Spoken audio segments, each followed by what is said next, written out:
Hello, everyone. Tonight we're diving into the weird and wonderful world of ancient Roman street food, from grease-soaked thermopoliums to honey-drenched fig pastries eaten in the shade of marble columns. Roman snacks were not just fuel, they were flavor, status, and survival all wrapped up in a mysterious sausage.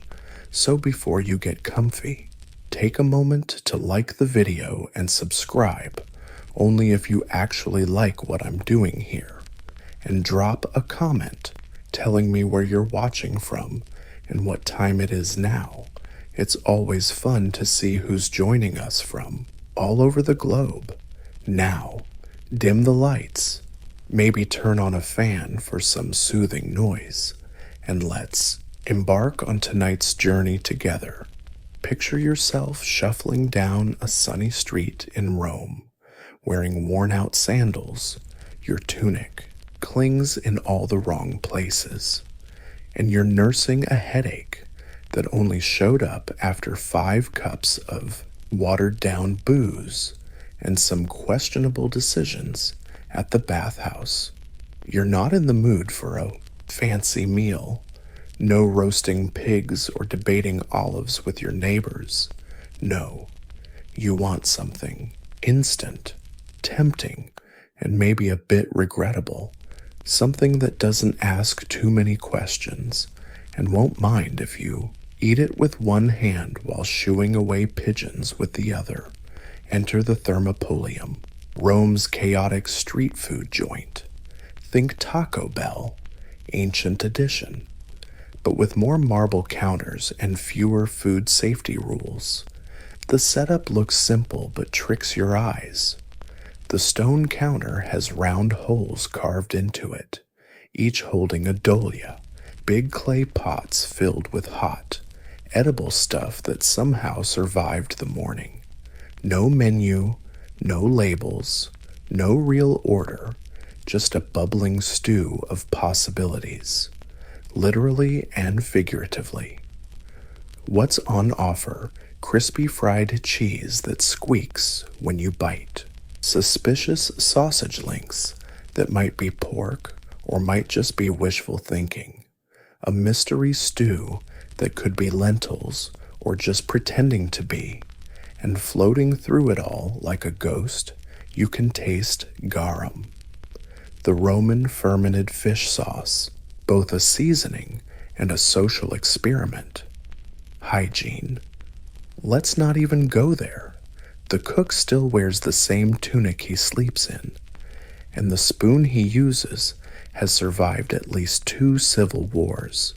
But the food is hot, salty, and packs enough calories to help you survive another afternoon without keeling over in the crowd. Thermopoliums were everywhere, especially in Pompeii, where pretty much every neighborhood had one.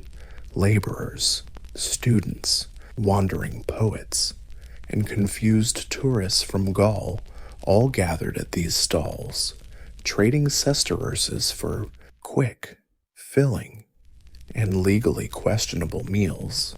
And sure, it might give you indigestion, but when your only options are a cold onion or whatever's bubbling at the corner stall, you follow your gut and hope it forgives you later.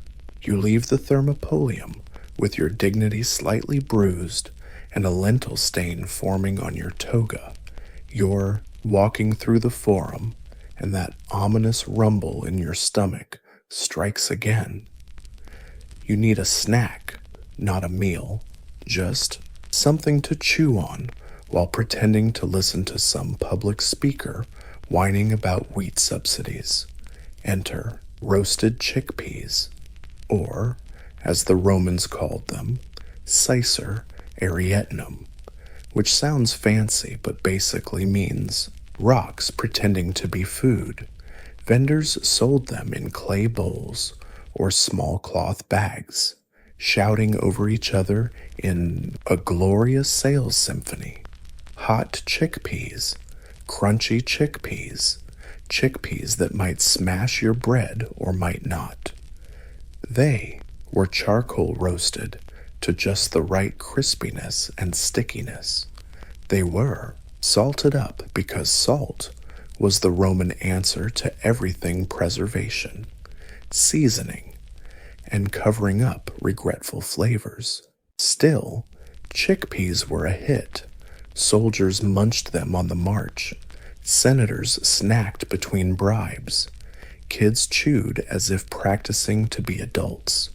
They were cheap, filling, and hard to spoil. So perfect for stuffing in bags, lunch boxes, or tossing at someone during a gladiator match. Fake rocks posing as snacks. Vendors shoved them into clay bowls or tiny cloth bags, yelling at each other in a chaotic sales symphony. Hot chickpeas, crunchy chickpeas, chickpeas that might smash your bread or might not. They were roasted over glowing coals until they hit that perfect crispy, kind of mushy vibe. They got drowned in salt because salt was the Romans' answer to everything preserving, seasoning, and covering up regretful flavors. Still, chickpeas were the snack MVPs. Soldiers munched on them during marches. Senators snacked between bribes. Kids chewed them like practice for adulthood. Cheap, filling, and nearly indestructible. Perfect for lunchboxes, satchels, or slapping on someone's head in a gladiator fight. Variety, nah. No chili lime zest, no hummus dip, just a salty bowl of hard chickpeas, sometimes served warm, considered a luxury move. And of course, the Romans swore these made them healthy. Chickpeas supposedly boosted aggression, digestion, and deep thinking. Sounds like chickpea sales hype. But hey, if it sells every now and then. You'd get a soft one, and life was good, healthy. Chickpeas were supposedly great for boosting aggression, aiding digestion, and deep thinking sounds like something a chickpea salesman made up. Right, but hey, if it sells the product, why not every now and then you munch a soft, slightly chewy, kind of powdery bite, and for a moment you think, hey, this isn't bad. Then you take another bite and remember that Roman dentistry was still about 1,000 years from fixing this mess. But for just a few coins, you got a snack that traveled well, lasted long, and kept you busy during those never-ending political speeches. And in Rome, that was totally worth every cracked tooth. Now your stomach's craving something different. Maybe sweet, maybe soft, maybe less crunchy. You spot a street vendor with a tray of golden balls sparkling in the sun. Approach carefully because in Rome, sweets often come with a side of confusion. The guy winks, hands you one, and says excitedly, "What are these imagined crispy fried cheese balls soaked in honey?" Nope, not some Renaissance fair snack invention. Globules were a legit Roman dessert snack, made by mixing ricotta cheese with flour, rolling it into balls, deep frying, and dunking them in honey like they were committing a sin against moderation. They're sweet, salty, and structurally questionable. Bite too fast and hot cheese shoots back at you. Honey glues your fingers together, which means your day's doomed to dealing with bees, dogs, or awkward hand gestures around passing senators. But don't get it twisted, globuli were a crowd favorite. The recipe shows up in Apicius, the closest thing Romans had to a cookbook, and they were considered perfect for dinner parties, temple festivals, and impressing anyone you wanted to sweet talk. Texture, Think outside the box, crispy outside, fresh molten cheese inside, taste somewhere between dessert and spicy cheese pie. Romans didn't do modesty when it came to honey, and these were basically candy cannonballs. While not exactly street food for the masses, deep frying cheese takes some ingredients. They still made appearances at fancier get-togethers. Imagine a toga party ending with guests groaning happily, their robes smeared with cheese grease, and bees buzzing around like tiny waiters. One bite, and you're either in food heaven or sprinting to the nearest public fountain to wash your hands. No in between. Yeah, sure. Modern folks have donuts, churros, and fried Oreos.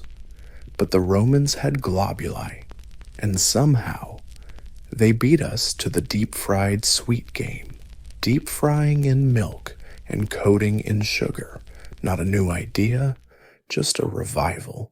You just gotta survive the stickiness. Now you want something more refined, less drippy, more sophisticated, maybe even elegant. Enter the Roman answer to high-class dessert stuffed dates, called dulcia domestica in Apicius. These little bundles are actually pretty simple. Pick some fresh, sticky, brown dates, half ripe for jam making. Pit them and stuff with chopped almonds or walnuts. Then drizzle or dunk them in honey. Depending on your social status and how much you despise subtlety. At first glance, they look harmless, a rustic sweet you'd proudly hand to grandma. But watch out. These babies are dense, full-flavored, and if left in the sun too long, tough enough to cause dental trauma. Imagine natural candy turned into edible building bricks. Politely, not just for aristocrats, though the rich definitely flexed them at parties. Slaves and working-class citizens sometimes got dried dates too, especially during festivals when self-indulgence was briefly encouraged and digestive consequences quietly ignored. The Romans had globula cakes, and somehow they beat us to it, deep frying in milk and covering with sugar. Not a new idea, just a revival. You just had to survive the sticky mess. Now you crave something fancier, less drippy, a bit posher, maybe even elegant. Enter the Roman answer to fancy desserts stuffed dates, known as dulcia domestica in Apicius's cookbook. These little bundles are surprisingly simple. Grab some fresh, sticky, brown dates, half ripe for jam making. Pit them and stuff with chopped almonds or walnuts. Then drizzle honey. Roll them in honey. Or drown them completely, depending on your social status and how much you hate subtlety. At first glance, they look innocent, a rustic, sweet treat, the kind you'd hand grandma with pride. But beware, these babies are dense, packed with flavor, and if left in the sun too long, tough enough to seriously damage your teeth. Imagine natural candy turned into edible building blocks, not just for the elite, though rich folks definitely flexed these at parties. Slaves and working-class citizens sometimes got their hands on dried dates, especially during festivals where self-indulgence was briefly encouraged and digestive consequences quietly ignored. The texture is enthusiastic. Dates add chewiness, chestnuts a surprising crunch, and honey acts as ancient Roman superglue. Eating one usually demands commitment and privacy. They stick to teeth, hands, togas, and sometimes your personal relationships suffer if you're the last one left. Nutritional wise, dates hold up, high in sugar and the energy. Nuts provide protein, and honey makes everything irresistible. Romans believed honey helped. Your personal relationships will take a hit if you're the last one standing. Nutritionally, dates are pretty solid. They're loaded with sugar and energy. Nuts bring the protein, and honey just makes everything way more tempting. The Romans thought honey helped digestion, but honestly, they mostly just liked having something sweet without bones. Plus, these treats were easy to carry around, perfect as gifts, offerings, or last-minute apologies. Soldiers packed them into battle. Lovers exchanged them like edible love notes, and if things went south, they became throwable weapons, just heavy enough to make your point. In an empire that conquered the world, this was one of the most beloved desserts, sticky, satisfying, and potentially dangerous. Now, let's switch gears to something a bit more unbalanced, because if there's one Roman snack that still shocks people today, it's this stuffed dormice. Yep, those tiny, furry rodents with big eyes that unfortunately ended up on the dinner plates of Rome's elite. Think of it as the awkward icebreaker between UW and fancy. To be fair, not everyone showed up to chow down on their beloved pet hamsters. This was mostly a rich folks thing. The commoners were stuck eating lentils and boiled onions. But if you were part of the Roman upper crust toga-wearing, poetry-quoting, countryside-loving types, you absolutely had to treat your guests to fancy food, not because you needed to, but because status demanded it. Dormice were fattened up in little clay pots called gladiator, basically a rodent gym with no exit. The goal: make them soft and plump before stuffing them with minced pork, herbs, and nuts. Then they got roasted, dunked in honey, or both, because why stop at crossing one culinary boundary when you can cross a bunch? Guests would delicately pick them up, pretending not to notice the tail still hanging on. The flavor was described as rich and creamy, but you can bet that's just fancy talk. Honestly, it probably tasted like a fatty rat mixed with some bad decisions. And here's the kicker: it wasn't even illegal. In fact, dormouse farming was regulated. This just shows how widespread the practice was. The Romans wrote about it, mocked it, even carved it into intricate mosaics, as if saying, here's the gas. This guy's got money. He's got dormice. But this is the real deal. Despite this weirdness, dormice were considered a delicacy like foie gras in the Roman world, luxurious, controversial, and ethically dubious. So why did they eat them? Because they could, because they wanted to impress, because moderation in food wasn't really a thing when you ruled the Mediterranean. To us, it sounds terrible. To them, it was a snack bursting with flavor, and in a culture where eating flamingo tongues wasn't even the weirdest thing on the menu, a crispy honey-coated dormouse almost seemed tame. Of course, you deserve something warm, golden, something that won't stare back at you. Enter honey cakes, or as the Romans called them, libum. To be clear, these aren't your fluffy modern cupcakes. Nobody was posting these slices on Instagram. Roman honey cakes were dense, heavy, more like sweet bread than dessert. They came in all shapes and textures. from pleasantly spongy to needing a dagger to cut.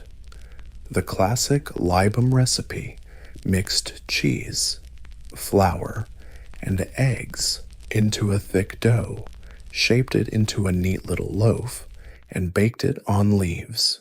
Because if you're not baking on leaves, are you even Roman after baking? They dunked the cakes in honey, not just drizzled or glazed, but full-on soaked. This kind of soak would ruin your favorite tunic and friendships if only a slice remained. Honey was liquid gold in Rome. It was a sweetener, a preservative, a topical ointment. And apparently the answer to the question, what do we pour on this suspicious cake? The result was a sticky, slightly tangy sweet that clung to. What should we pour on this suspicious cake? The result a sticky, slightly sour, cheesy mess clinging to your fingers and social status.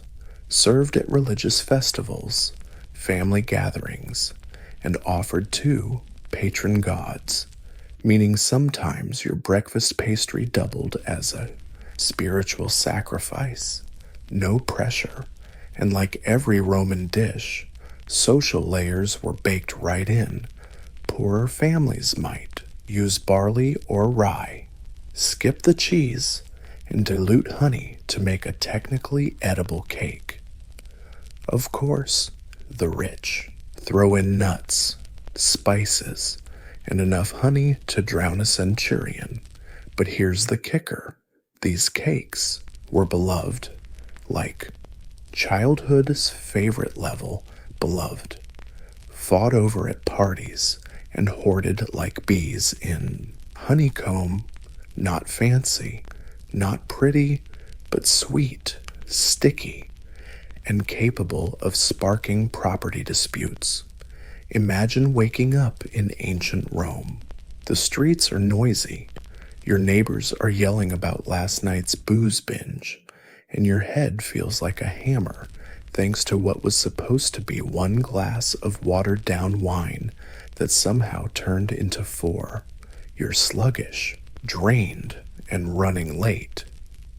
Naturally, you'll eat breakfast, but not eggs, not fruit, not even a proper meal. Nope. You're starting your day the classic Roman way. Old bread soaked in wine. Yeah, that's a thing. Romans called it sopian, which sounds like a magic spell, but really just means bread soaked in wine. Basically, you take stale bread because fresh bread was either expensive or mysteriously vanished, tear it into bits, and dunk it in whatever wine you have lying around. No luxury here, no Instagram-worthy presentation. It's Roman cereal without milk, sugar, or joy. But it gets the job done. The wine softens the rock-hard bread just enough to chew. Red or white, doesn't matter. If it's fermented grape juice and a bit watery, it's good to go.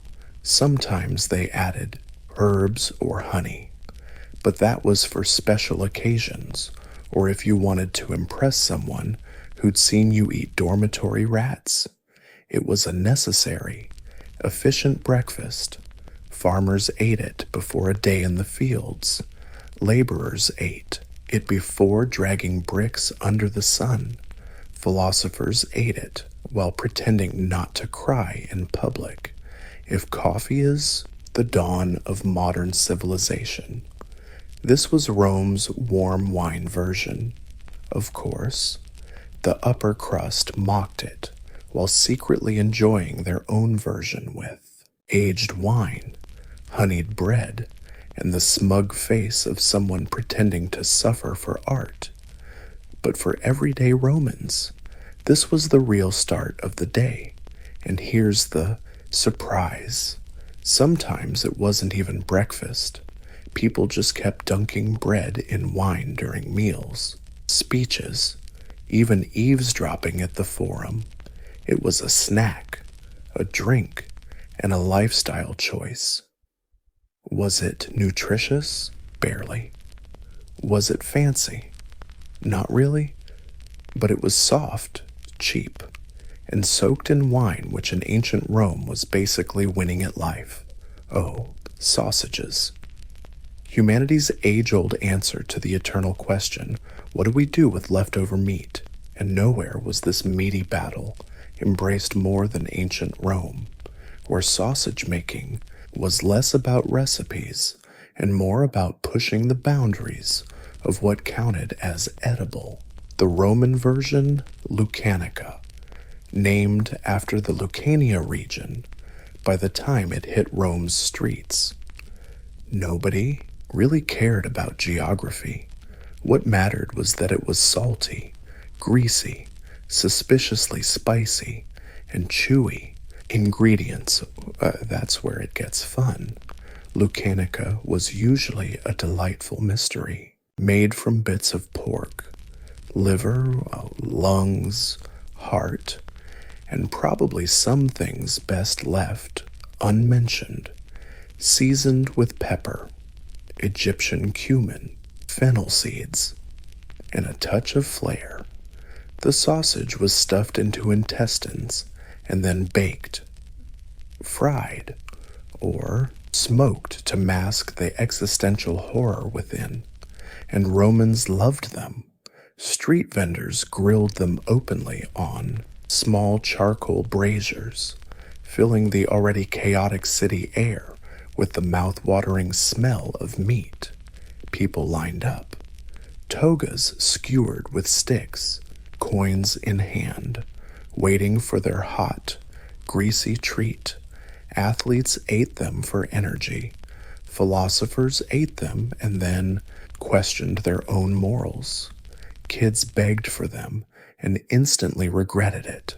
Of course, sausage had pork scraps, liver, lungs, heart, and probably some stuff best left a secret, seasoned with pepper, Egyptian fennel, fennel seeds, and a dash of showmanship. Sausages were stuffed into casings and baked, fried, or smoked to hide the existential horror inside, and Romans loved them. Street vendors grilled them openly on small charcoal ovens, filling the already chaotic city air with rich, meaty smells. People lined up, togas skewered, coins in hand, waiting for their hot, greasy snack. Athletes ate them for energy. Philosophers ate them then, immediately questioned their own morals. Kids begged for them and instantly regretted it. Of course, the sausage quality, wildly different. The kinds you'd find at royal banquets were finely ground and spiced like a gourmet nightmare. The street versions, well, let's just say the less you ask, the happier you'll be. Rumor has it, there was donkey meat, maybe even dog meat. Definitely organs you won't see on any butcher's chart. Preservation.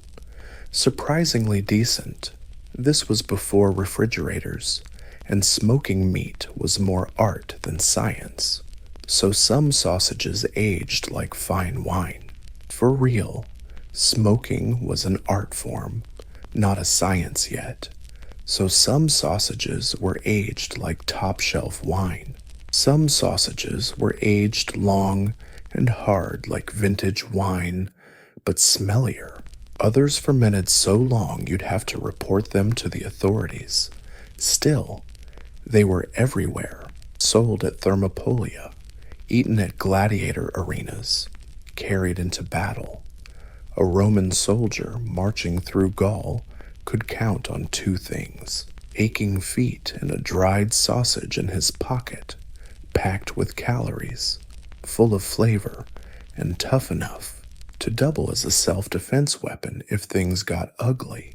Now, Let's talk Roman pancakes, or as people like to call them, bland disappointment sprinkled with a tiny bit of hope. Theoretically, a lateria sounds promising. It's basically a simple pancake made from flour, eggs, and milk. Sometimes honey got thrown in, sometimes not. That inconsistency alone tells you how emotionally roller coastery this dish was.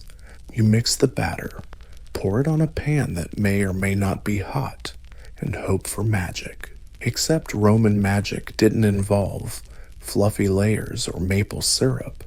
These pancakes were thin, dense, and just tough, enough to eat. If you were lucky, they got fried in a bit of oil and served with a generous drizzle of honey, maybe sprinkled with poppy seeds if someone was feeling fancy. If not, you got the no topping, no sweetness version that tasted like legal documents. Still, they were popular, cheap, easy to make, and insanely versatile, sweet or savory, hot or cold, served at festivals, funerals, and those awkward times between breakfast and guilt. Romans weren't after a breakfast revolution. They just wanted calories that didn't fight back. But don't get it twisted if you're picturing a modern pancake loaded with strawberries and whipped cream. Lower those expectations immediately. This was a pancake demanding strong teeth and low emotional standards, more energy food than brunch luxury. Still, it had its place. It filled bellies, paired pretty well with wine. It gave you that fleeting feeling, even just for a moment, that you might actually be in control of your life, a rare treat in a world full of invasions, political backstabs, and mysterious meat sausages, and sometimes, just sometimes, the crispy edges, honey caramelizing, made you think, okay, this is almost good. That fleeting joy. That's the true legacy of Roman pancakes, setting the bar low enough to surprise you. So, were they bland? Yes. Did some folks love them anyway? Also, yes, because in Rome, even mediocrity had its moment to shine, best served with honey. Roman cuisine had a certain honesty, no pretending to be fancy, no trimming the fat, and when it came to fish, they sure didn't waste time with neat fillets or delicate portions. Nope, they went straight for the whole deal. Fried, salty, sometimes unrecognizable, but always crunchy. Imagine this, you're wandering down Ostia's docks, or just catching a breeze from a fish vendor on the Sabura ship. You smell something sizzling, fishy, maybe left out since sunrise. You follow your nose, and there it is, a tray of greasy fried fish coated in a thin layer of oil, and something that might be flour or powdered sugar. Nobody really knows. Exactly what do you get?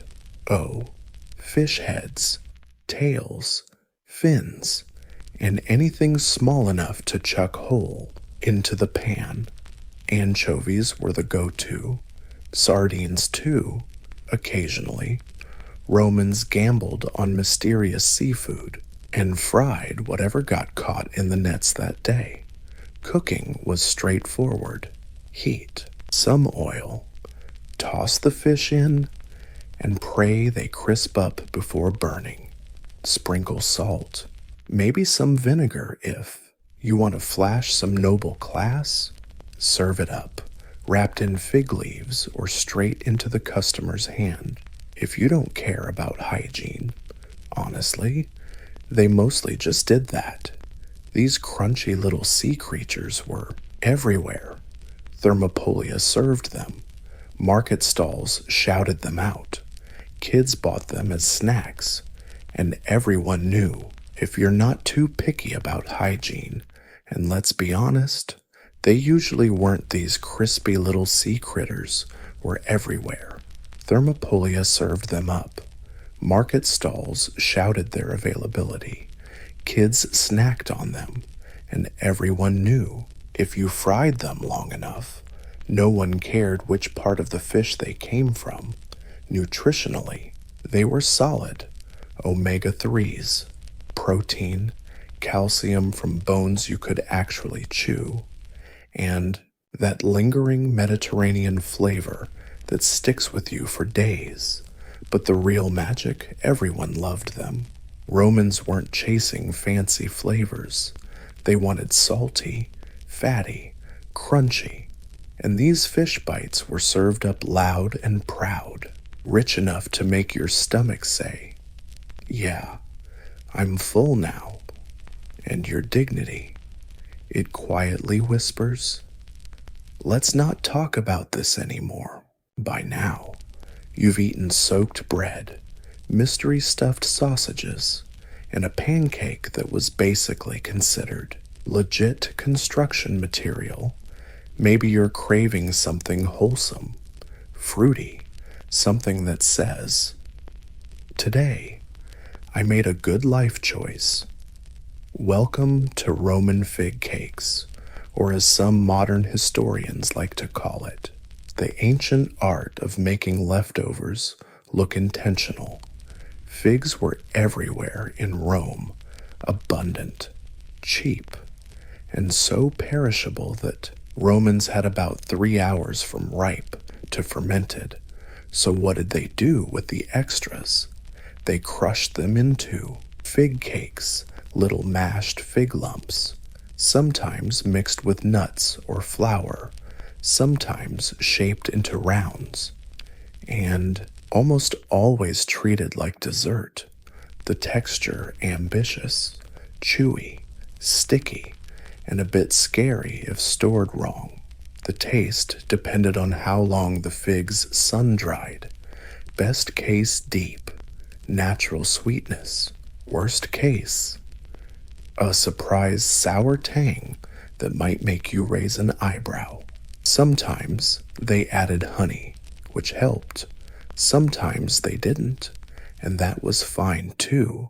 Some versions had sesame seeds, making a snack that clings to your tongue like emotional baggage. Others were wrapped in leaves for easy carrying and to deny any involvement. Despite humble beginnings, fig cakes were loved by all classes. Farmers took them to the fields. Philosophers nibbled while judging other philosophers. Even the rich liked them, though their cakes were jazzed up with spices and a side of smugness. At festivals, they were handed out like granola bars for the ancient crowd, and since they didn't spoil easily, they became offerings for gods, household spirits, and that neighbor you can't stand but have to be polite to. Don't pretend figs are seductive. No one's ever written a love poem about a fig.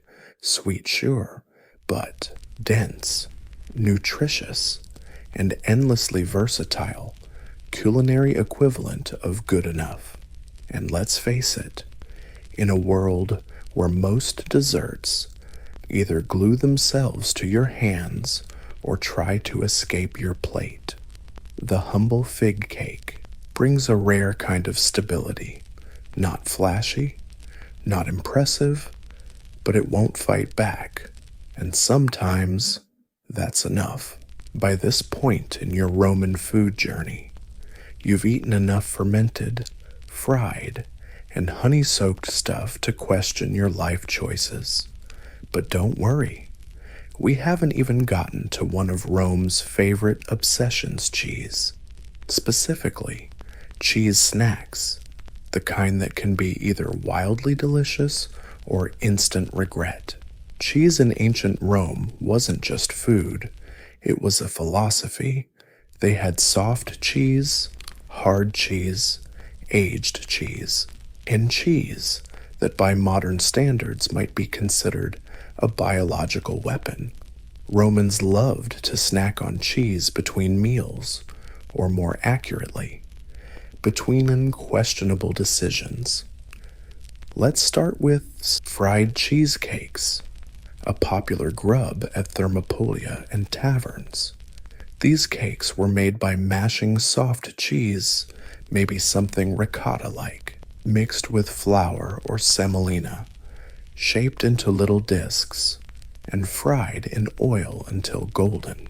Sounds tasty, right? Sure, but only if you eat them hot.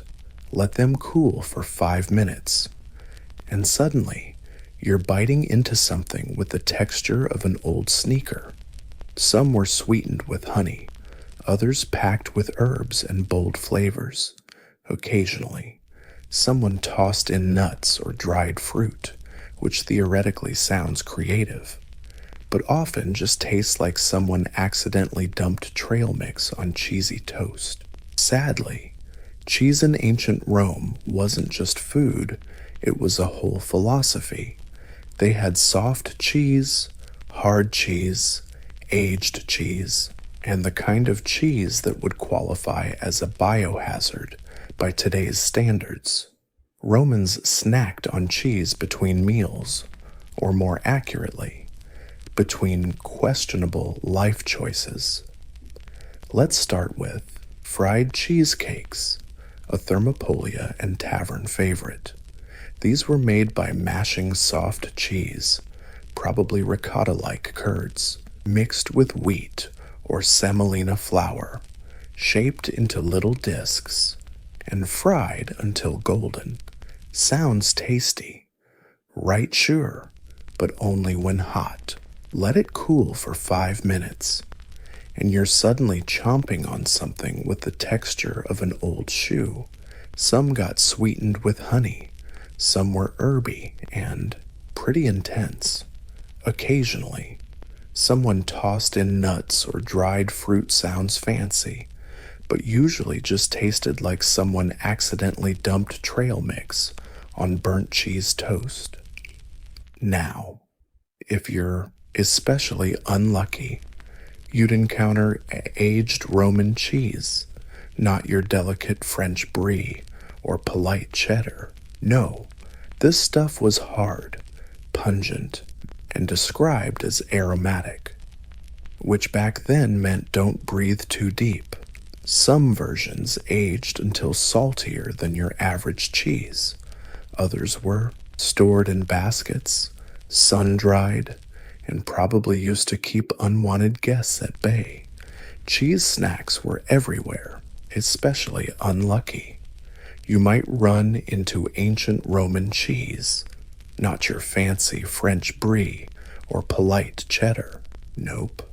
This cheese was hard, pungent, and described as aromatic, which back then basically meant don't take a deep sniff. Some versions aged until they were saltier than your average cheese.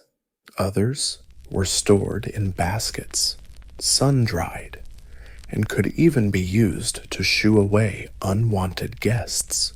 Cheese snacks were everywhere, served to soldiers, handed out at festivals, even gifted in saturnalia, because nothing says I appreciate you like a block of dairy that doubles as wrapping paper. Filling, cheap, and impressively long-lasting, assuming you're okay with a snack that might fight back. Despite all their quirks, Romans loved their cheesy snacks. They were comfy, portable, and occasionally a little intimidating. Comfortable, portable, and sometimes just plain threatening. In short, they were the mozzarella sticks of. Some civilizations had ketchup, others had hot sauce. Ancient Rome had garum, a fermented fish sauce that somehow showed up on, in, or near just about every edible thing in the empire. To be clear, garum was not subtle, not elegant, definitely not something you drizzle lightly. It was fermented fish guts stuffed into clay pots, salted to death, and left baking in the sun until it stopped squealing. The result? A brown, oily, salty liquid that Romans poured over meat, veggies, grains, and yes, even snacks. Bread dipped in garum, absolutely. Nuts roasted with garum. Why not fried cheese with a splash of garum living on the edge? Baby, that's Roman cuisine for you. And it wasn't just flavor. Garum had social clout.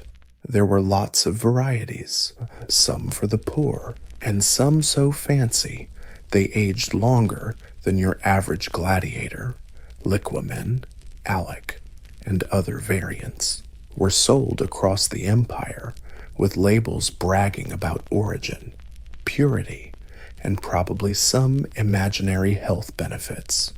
Think of it as the artisanal organic soy sauce of ancient Rome, but with more guts. Fair warning, garum's production smelled so bad it was legally banned outside city limits. Yep, even in Rome, where sewage ran wild and public baths were sometimes just science experiments. Garum factories were banned in neighborhoods, but once bottled and shipped, it became gold. Emperors hoarded it. Chefs swore by it. Hungry citizens slathered it on anything that didn't run away. Rome's favorite flavor bomb and its most tolerated crime. Did people really love it? Apparently, yes. They praised it in poems, included it in cookbooks, wrote love letters to recipes starting with dip everything in. Garum. Was it healthy, maybe? Was it hardcore always? Did it add some kind of magic to fried street snacks if you're into powerful magic, fishy funk, and a little suspicion? Then definitely yes. So when you think of Roman snacks, don't just picture cheese cubes or figs. Imagine cheese and figs soaked in fermented fish sauce, because that was the winning flavor at Rome. Still craving a snack, something humble, crunchy, something you can eat with one hand while dramatically waving the other at passing senators. Welcome to Roman street snacks. Walk through any bustling Roman market, plaza, the port of Ostia, or the narrow alleys of Subura, and you'll hear the unmistakable crackle of nuts roasting over charcoal. Not the cozy holiday kind of smell, but more like burnt street cart mixed with salty temptation. Your choices: almonds, walnuts, hazelnuts, and pine nuts. Though pine nuts might cost you a pretty penny, and your dignity if you drop them. Most were roasted, lightly salted, and sometimes sprinkled with herbs or honey. Simple, addictive, and wallet-friendly. Vendors sold them in little paper cones made from recycled wax tablets or scrap papyrus, sometimes still scribbled with grocery lists or terrible poems. Another little joy: Romans were nuts about nuts. Philosophers munched on them while pondering death. Gladiators ate them for protein. Drunken party guests tossed them in their mouths and sometimes even at each other with varying degrees of precision. Even emperors ate them, though theirs were peeled, gold-plated, tiny paper cones made from recycled wax or reed scraps, sometimes still scribbled with grocery lists or terrible poems. Another Roman delight, and Romans, They went nuts for nuts. Philosophers chewed them while pondering death. Gladiators ate them for protein. Drunken party guests tossed them into their mouths and sometimes at each other, with varying success. Even emperors ate them, though peeled, gold-plated, and probably nervously served on a silver platter. Some were even candied. Honey-coated almonds were basically the Roman version of brittle candy, capable of cracking teeth or winning hearts. Your fondness depended entirely on their freshness. Of course, there were downsides. Eating too many nuts, especially dusted with garum, that lovely fish sauce powder, could lead to indigestion, social fallout, and some dramatic last will explanations. Your fondness depends on how fresh they are. Of course, there's a catch. Eating too many seeds, especially dusty garum seeds, can lead to indigestion, social drama, and some seriously dramatic explanations for your last will and testament. But that doesn't stop anyone, because street snacks are fast, cheap, and ridiculously satisfying. They were basically Rome's first vending machines. Pop in a coin, and boom, crispy joy. No fuss, no mystery meat, no stories. Just a salty handful at a city joint ruled by booze, ambition, and everyday chaos. You partied like a senator. You bathed in wine, sang horribly at a Saturnalia party, maybe even kissed someone who turned out to be your cousin's slave. That's the next morning. Your togas slipped off to one side. Your mouth tastes like garum and questionable life choices. You need help, but in Rome, help doesn't come from aspirin or black coffee. Nope, you get a snack that's part medicine and part vague hope that Jupiter still digs you. Enter Rome's version of the ultimate hangover cure. First up, booze-soaked bread to fix the mess. Yeah, again. Because what better way to fix booze damage than to soak old bread in enough wine to peel your gums off? Or maybe you get a raw egg stirred into spiced wine called posca ovata. Think of it as a protein shake with zero refrigeration, zero hygiene, and zero fun. Drink up and try not to puke, while some elder statesman insists it'll bring back your sense of humor. Still dizzy, time to enjoy. A hellish Etruscan snack plate. Olives, garlic, pickled onions, maybe a chunk of pickled fish, because nothing clears your sinuses like salty brine and regret. A famous choice is fried cabbage with dill and oil, supposedly magical, but in reality greasy, spicy, and probably causes more problems than it solves. Roman doctors swore by it. Most Romans, though, hated this dish. There were also sweet options. Figs soaked in honey and vinegar, or dates soaked in wine and sprinkled with pepper. Fair play. These might have helped. They tasted sweet, hydrated you, and were weird enough to distract you from your headache.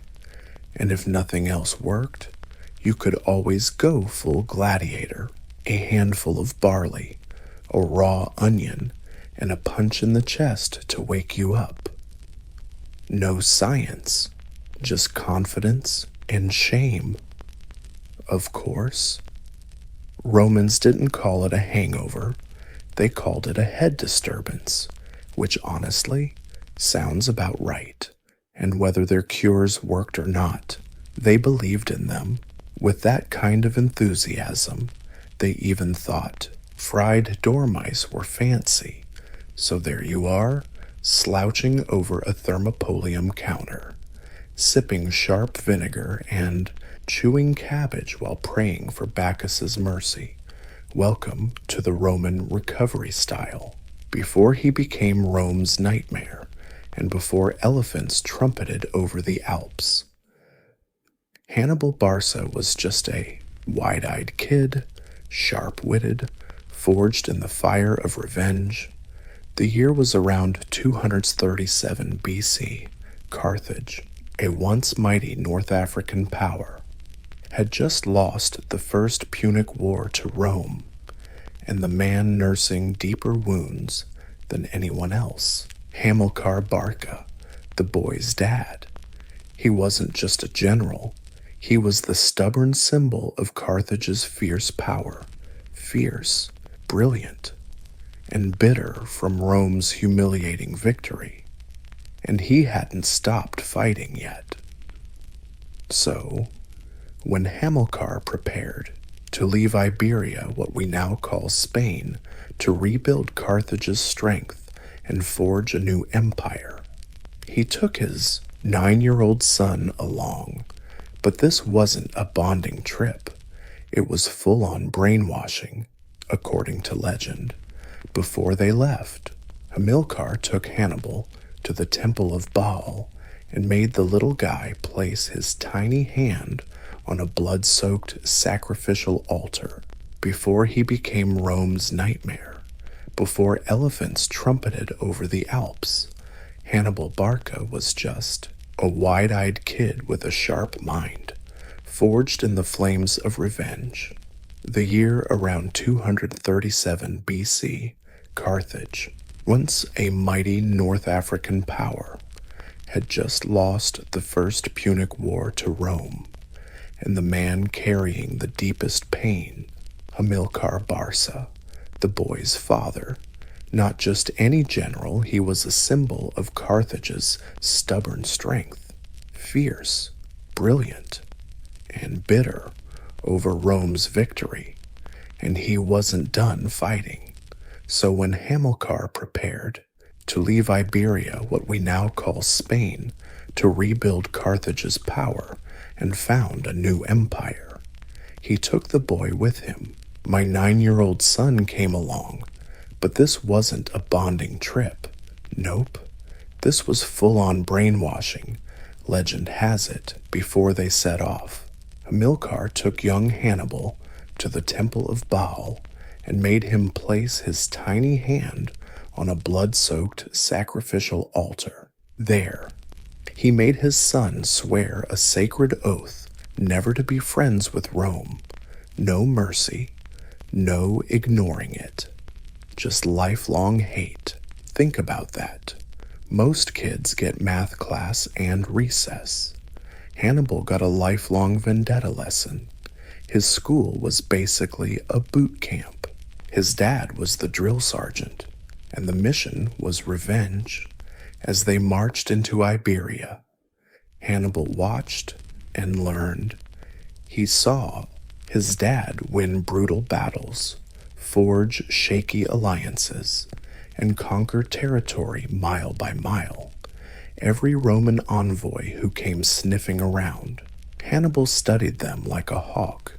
He remembered every failed negotiation, every Carthaginian soldier who bled on foreign soil.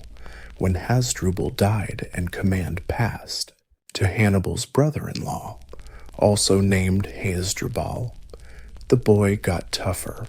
Years later, when that Hasdrubal was assassinated, 26-year-old Hannibal was voted commander by the troops, not the Senate, not the elders, but the soldiers who'd watched him grow, fight, and lead.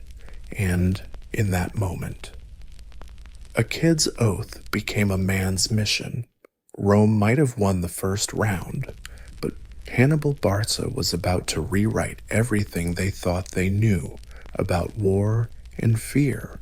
Hannibal didn't waste time warming the command chair. The minute he took charge of Carthage's forces in Iberia, he launched a brutal and efficient campaign that made Rome across the sea jump. He started with the tribes of Hispania divided, proud, and always fighting each other. Instead of charging in like a conqueror, Hannibal used diplomacy, marriage alliances, and bribery to win some allies. The rest he handled with steel. Resistant tribes got crushed by a mix of brilliant tactics and psychological warfare. Hannibal didn't just fight, he staged battles. He let parts of his army fake retreats, only to attack and trap enemies when they thought they were winning. He mined as easily as he wielded a sword, and his soldiers loved him for it. Hannibal shared their food, marched with them, and fought in fierce battles. Not some pampered general watching from a gilded carriage. He bled with them. He inspired loyalty, the same way he brewed up fear in overwhelming doses. As Carthage's power grew in Iberia, Rome started sweating. They'd signed a treaty with Hasdrubal before he died, saying Carthage wouldn't cross the Ebro River. But Hannibal didn't care about Roman paperwork. He had a bigger target in mind, so he set his sights on Saguntum, a Roman ally south of the Ebro. Attacking it wasn't just bold, it was a full-on declaration of war. Rome watched nervously, unsure if Carthage could rein in this ambitious young general. Spoiler, they couldn't. The siege of Saguntum was brutal but effective. Hannibal starved them out, bombarded the walls, and finally took the city. Survivors were killed or enslaved. Rome got the message. Hannibal wasn't bluffing, and he wasn't scared. Of course, the Roman Senate was furious. They demanded Carthage hand over Hannibal for breaking the treaty. Carthage's response: a collective shrug. The Senate argued. The nobles bickered. But no one had the guts, or maybe the desire to rein him in. Hannibal had outgrown Carthage itself, and now, with Iberia conquered and Rome fuming across the sea, he looked toward Italy, not by ship, not with a polite declaration of war, but by doing the impossible. He would bring war to Rome's doorstep, and he'd do it with elephants. When Hannibal revealed, the Senate debated, the nobles bickered, but no one had the guts, or maybe the desire to rein him in. Hannibal had grown bigger than Carthage itself, and now, having conquered Iberia and fuming across the sea at Rome, he set his sights on Italy, not by ship, not with a polite declaration of war, but by doing the impossible. He would bring war straight to Rome's doorstep, and he'd do it with elephants. When Hannibal announced his plan to invade Italy, not by sea or treaty, but by marching over the Alps, his officers thought he'd lost his mind. The Alps aren't just mountains, they're deadly traps, snow-covered, dangerous, crawling with hostile tribes. No sane general would even consider it, especially with thousands of soldiers, livestock, and a handful of African war elephants. But Hannibal wasn't aiming for sane. He wanted shock and awe. In 218 BC, he launched the boldest military maneuver in ancient history, with an army of about 50,000. In 218 BC, he kicked off the boldest military move in ancient history, with about 50,000 troops and 37 elephants. Hannibal marched north from Iberia, crossed the Pyrenees, tangled with Celtic tribes, and finally hit the Rhone River. There, he used rafts and local guides to ferry his elephants across. Yep, elephants on rafts. Just the logistics alone were bonkers. Rome was totally caught off guard. They expected him to sail around, or worse, stick to the coast. But Hannibal rewrote the rulebook, and he hadn't even reached the Alps yet. When they finally started climbing, everything that could go wrong did. Landslides buried gear, snow-blinded soldiers, altitude sickness, freezing winds, and starvation killed thousands. Supplies ran dry, morale tanked, men started dropping out, elephants slipped on ice and tumbled into ravines. One soldier supposedly had to use a pickaxe to chip frozen horseshoes off rocks, but Hannibal kept pushing forward. He rallied his troops by pointing to Italy's distant fertile plains, promising farmland, loot, and sweet revenge on Rome. He used fire to melt ice, vinegar to weaken rocks, and sheer stubborn will to drag his army through nature's deadliest obstacles. After 2 brutal weeks, nearly wiped out and down to half his men, Hannibal appeared on the other side of the Po Valley, exhausted, frostbitten, and battered. But back in Italy and Rome, panic hit hard. They never imagined their enemy would knock on their door like that. Nobody thought crossing the Alps was possible, let alone with elephants. But Hannibal did it. This wasn't a parade. It was a message. Rome isn't safe. No place is safe. I'm here. And he wasn't planning on leaving anytime soon. Hannibal wasted no time once he hit Italian soil, even with fewer troops. He immediately started recruiting disgruntled Gallic tribes in northern Italy, Rome's enemies, and they joined him because Hannibal wasn't just promising freedom, he was proving it in blood. Rome, stunned but still cocky, rushed legions to stop him. Consul Gaius Flaminius took command, brimming with Republican confidence. He wanted a quick, glorious win to restore Roman pride after Hannibal's mountain stunt looked like a joke. But Hannibal picked the battlefield, and it wasn't pretty for any red-cloaked Roman. That place was Lake Trasimene, a narrow, foggy valley with water on one side and steep hills on the other, perfect for an ambush. Hannibal lined up his infantry up front like obvious bait. Then he hid his cavalry and allied troops on the hills, cloaked in early morning mist. On June 21st, 217 BC, Flaminius charged in eager, overconfident, and clueless about the trap ahead. As the Romans marched into the snare, Hannibal slammed the jaws shut. His army surged out of the hills, striking the Roman flanks. Cavalry cut off escape routes. Roman ranks thinned on the narrow road with nowhere to go. Chaos. Romans drowned in the lake, trampled trying to flee, or slaughtered on the spot.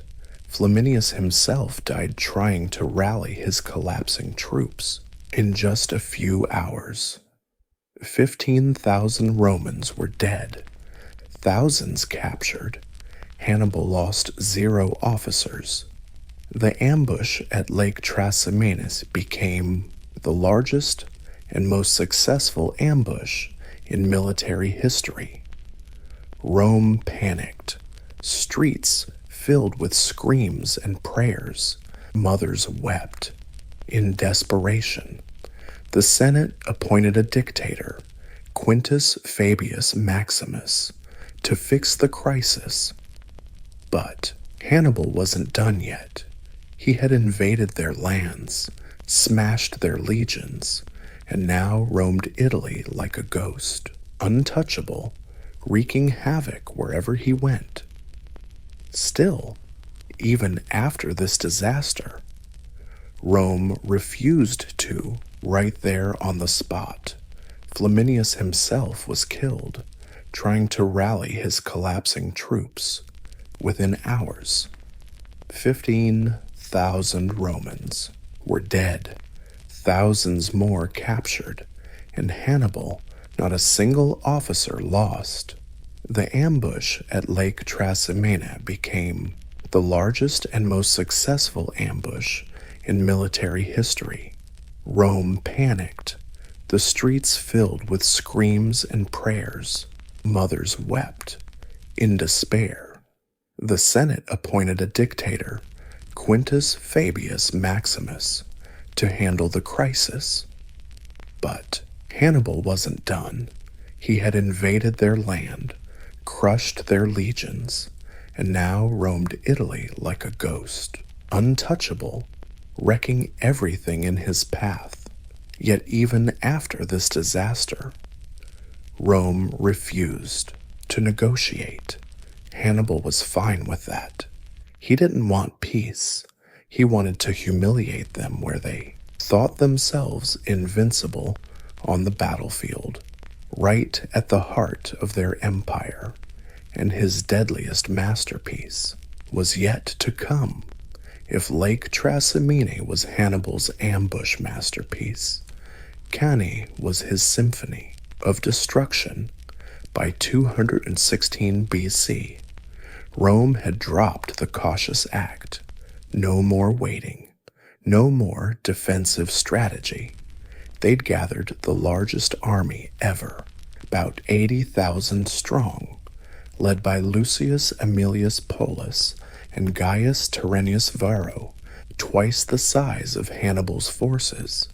No sneaky plans this time. They were ready to crush him with sheer force. Hannibal knew it, and he smiled. He picked the battlefield, a wide plain near the town of Cannae in southern Italy, perfect for cavalry to move and maneuver. Then he lined up his troops in a simple but sneaky formation.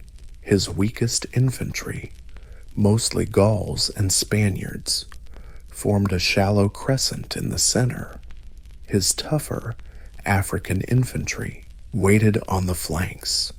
His key cavalry forces were spread wide on both sides. The trap was set on battle morning. The Romans advanced in a dense, powerful formation, eager to smash straight through Hannibal's center. And they did, at first. Hannibal's crescent curved inward under pressure, pulling back, but didn't break. The Roman infantry pushed deeper into the trap, thinking victory was just a step away. That's when the jaws snapped shut. Hannibal's African infantry on the flanks closed in, encircling the Romans from both sides.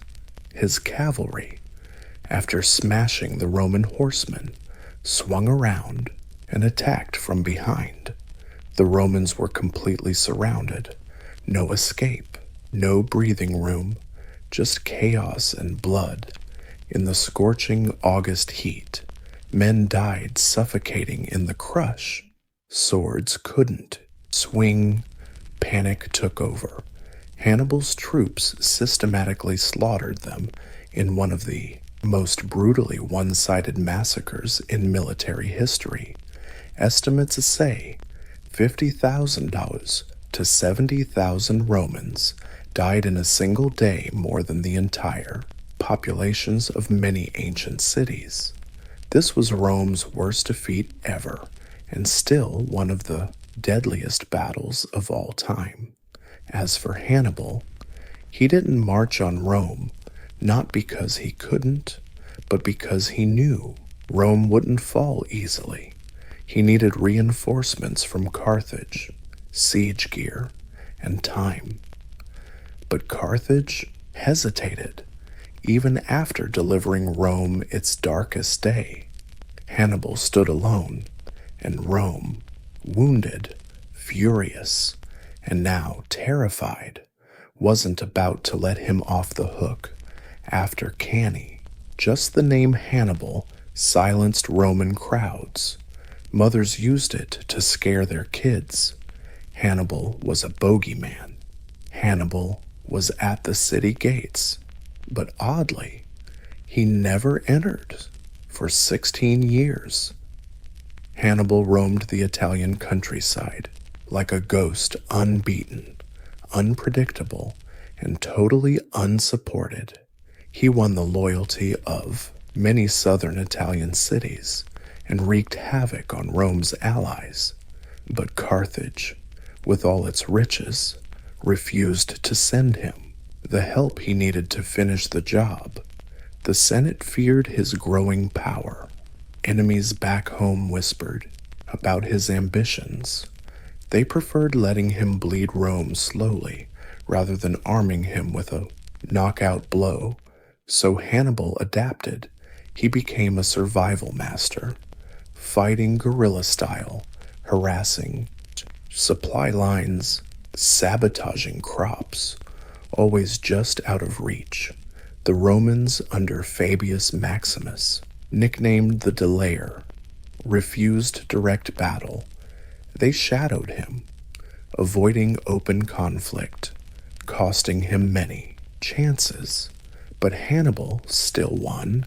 He crushed Roman forces at Herdonia, ambushed them in Apulia, and even wiped out entire consular armies that dared to chase him, all without losing a major fight. But time was against him. Rome, battered but stubborn, adapted. They raised more legions, trained new commanders, and strengthened alliances. While Hannibal wandered with, raised more legions, trained new commanders, and strengthened their alliances. While Hannibal wandered with a shrinking army, Rome expanded like a many-headed snake, growing new heads, and the war started to shift elsewhere. Rome invaded Iberia, cutting off Carthage's supply lines. Hannibal's brother, Hasdrubal, tried to bring reinforcements by crossing the Alps, just like Hannibal had years before. But Rome blocked him, crushed his army, and threw Hasdrubal's head into Hannibal's camp. The message was crystal clear. You're on your own now. The dream. Hannibal's dream of breaking Rome from the inside was fading fast.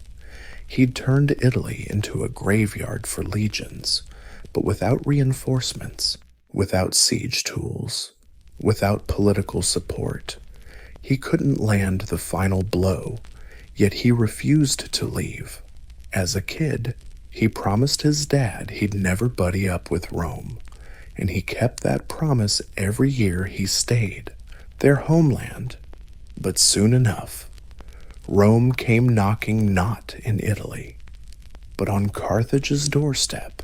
Hannibal had no choice but to head home for the final showdown. By 203 BC, the tables had completely turned. Rome had escaped disaster, conquered Hannibal's fortresses in Iberia, and brought the fight straight to North Africa. Leading the charge was Scipio Africanus, a young general obsessed with studying Hannibal's tactics.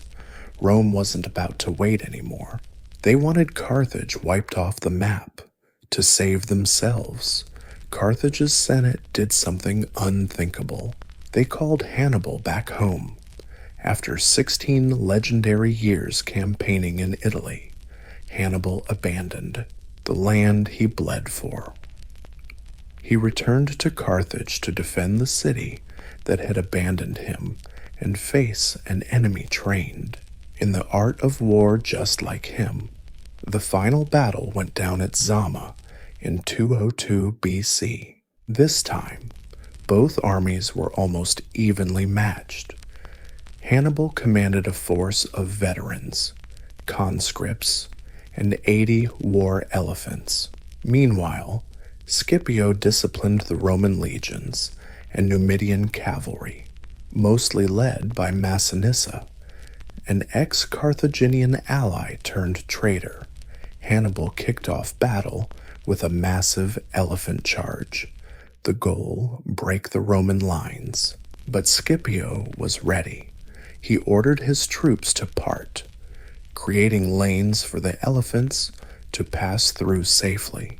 The beasts either freaked out or harmlessly ran between Roman ranks. Some even turned around and trampled Hannibal's own lines. Next came a brutal infantry clash. Hannibal's veterans fought bravely, even pushing back Rome's front lines. But when Scipio's cavalry returned from both flanks and struck from behind, just like Hannibal did at Cannae, the Carthaginian formation collapsed. The tables turned. Hannibal, the siege mastermind, became its victim. Carthage had to surrender. The terms were brutal. They had to give up their fleet, pay huge reparations, and promise never to wage war without Rome's permission. Hannibal lost. But this wasn't just a military defeat. It was the death of a dream. His lifelong mission to break Rome's grip on the Mediterranean shattered in the dust of North Africa. Yet even in defeat, Rome didn't kill him. They were too scared to make him a martyr. Instead, they let him live, though knowing this wouldn't be the last anyone saw of Hannibal, because he wasn't done making history. Not yet. Hannibal returned to Carthage not as a beaten general, but as a survivor. While Zama defeated Carthage militarily, Hannibal still earned huge respect. People saw him not as a loser, but as the guy who nearly beat the unbeatable. So what did Hannibal do? He reinvented himself. He became a politician. Yep, the elephant-riding general was now sitting in the Carthaginian Senate, fighting corruption, reforming finances, and trying to rebuild a broken country. He cut taxes, paid off debts, and revived Carthage's economy, quickly gaining fame as a brilliant reformer, though not exactly loved. But Rome wasn't just sitting back, either. They feared Hannibal's brain more than his sword. A strong Carthage, even a peaceful one, was a threat if Hannibal was in charge. So Rome accused him of colluding with enemy states. Politician? Yep. The guy who once led elephants across the Alps was now sitting in the Carthaginian Senate, fighting corruption, reforming finances, and trying to patch up a broken country. He cut taxes, paid off debts, and revived Carthage's economy, quickly gaining fame as a brilliant reformer, though not exactly beloved. But Rome wasn't standing by. Beyond just watching, they feared Hannibal's brain more than his sword. A powerful Carthage, even a peaceful one, was still a threat if Hannibal was in charge. So Rome accused him of cozying up with enemy states. Once cornered again, Hannibal ran away, and just like that, his second life began the life of a hunted exile. He roamed palaces, lending his military genius to foreign kings. First up was Antiochus III, son of the Seleucid Empire. Rome's latest rival, Hannibal tried to rally them for another big war, but Antiochus mostly ignored his advice and got trounced. Rome's power kept growing after Antiochus's defeat. Hannibal kept fleeing. He became a ghost, drifting through Asia Minor, constantly chased by Roman envoys demanding his surrender at every port. But wherever he went, he left whispers, stories, and fear behind The name Hannibal still gave Romans the chills, despite his losses.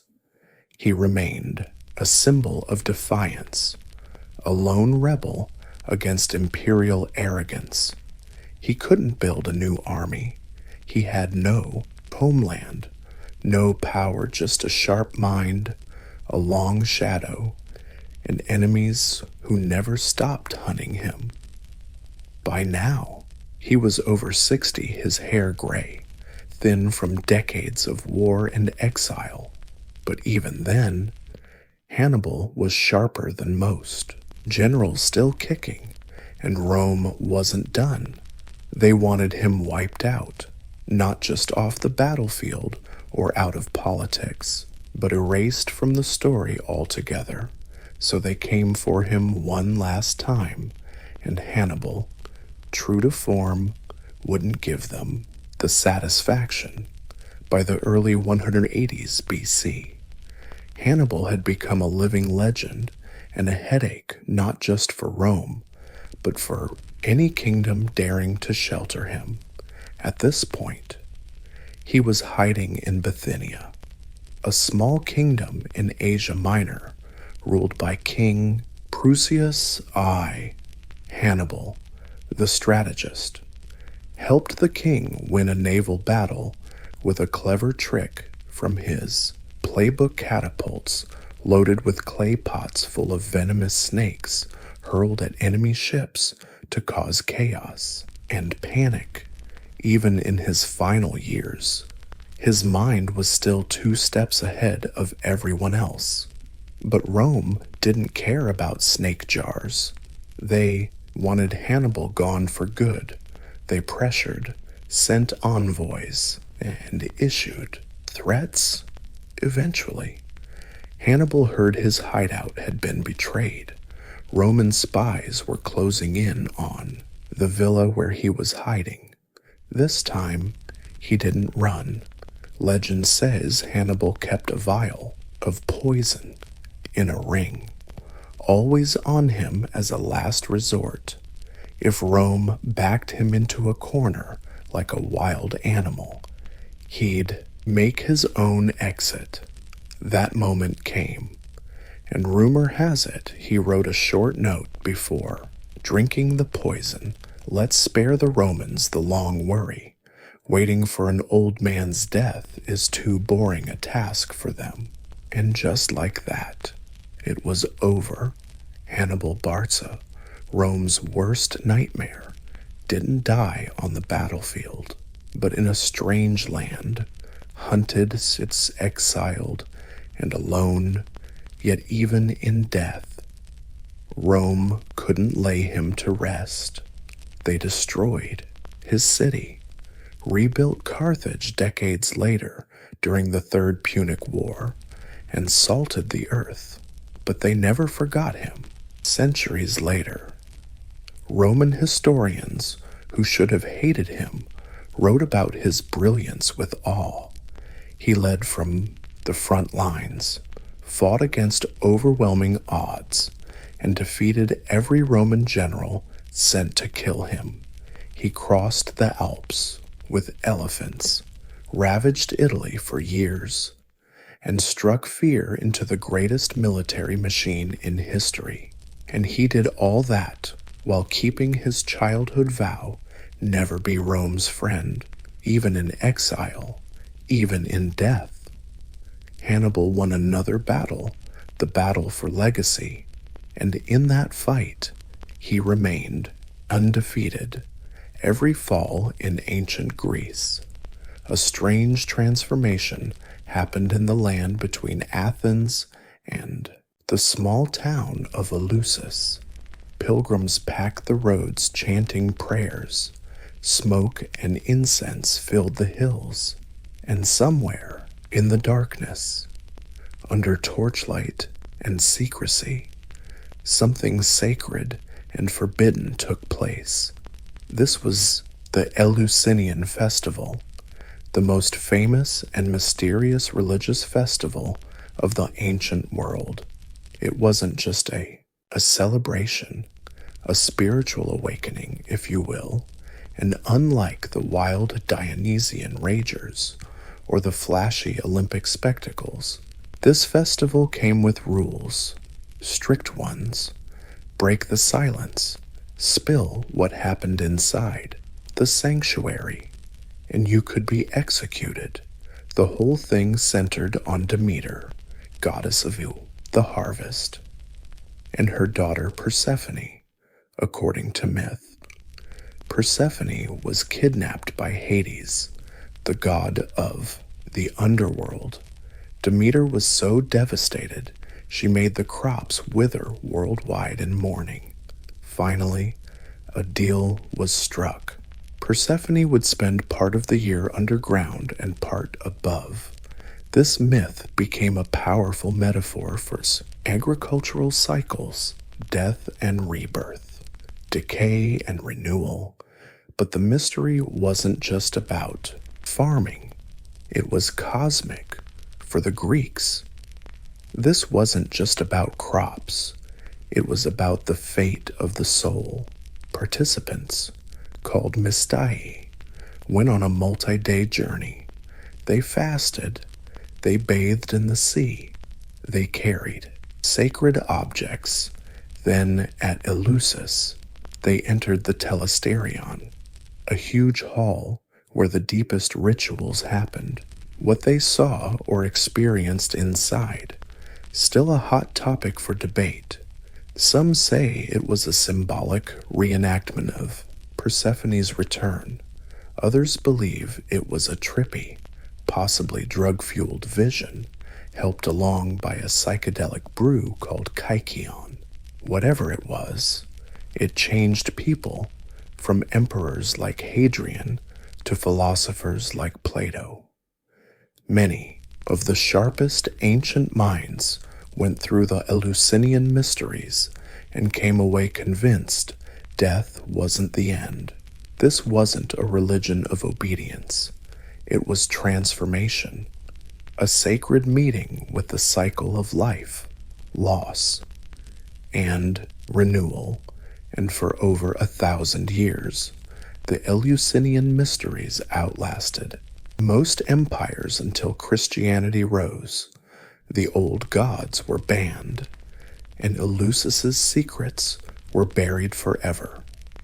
No one ever broke the vow of silence, so the mystery remains, while Greece kept its sacred rites under wraps. Ancient Egypt went for something way more spectacular, public religion on parade, and no festival showcased it better than the annual Opet festival in the grand city of Thebes.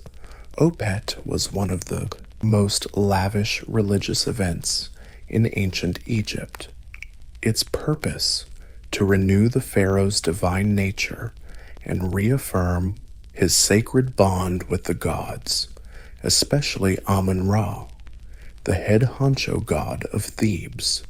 It all started at the massive Karnak temple, home to mighty Amun, his wife Mut, and their son Khonsu. The Theban divine trio, priests carried sacred statues sealed in golden shrines on ceremonial boats called sailing boats. These were no ordinary boats, huge, gold-plated, often carried on the shoulders of dozens of priests through the streets. Then they floated down the Nile, their destination, Luxor Temple, about 2 kilometers away, connected to Karnak by a grand avenue lined with hundreds of Sphinx statues. The journey between temples was anything but quiet or solemn. It was lively, dramatic, and dripping with pomp. Dancers, musicians, acrobats, and chanting priests flooded the streets. Ordinary folks showed up in droves, not just to watch, but to join in.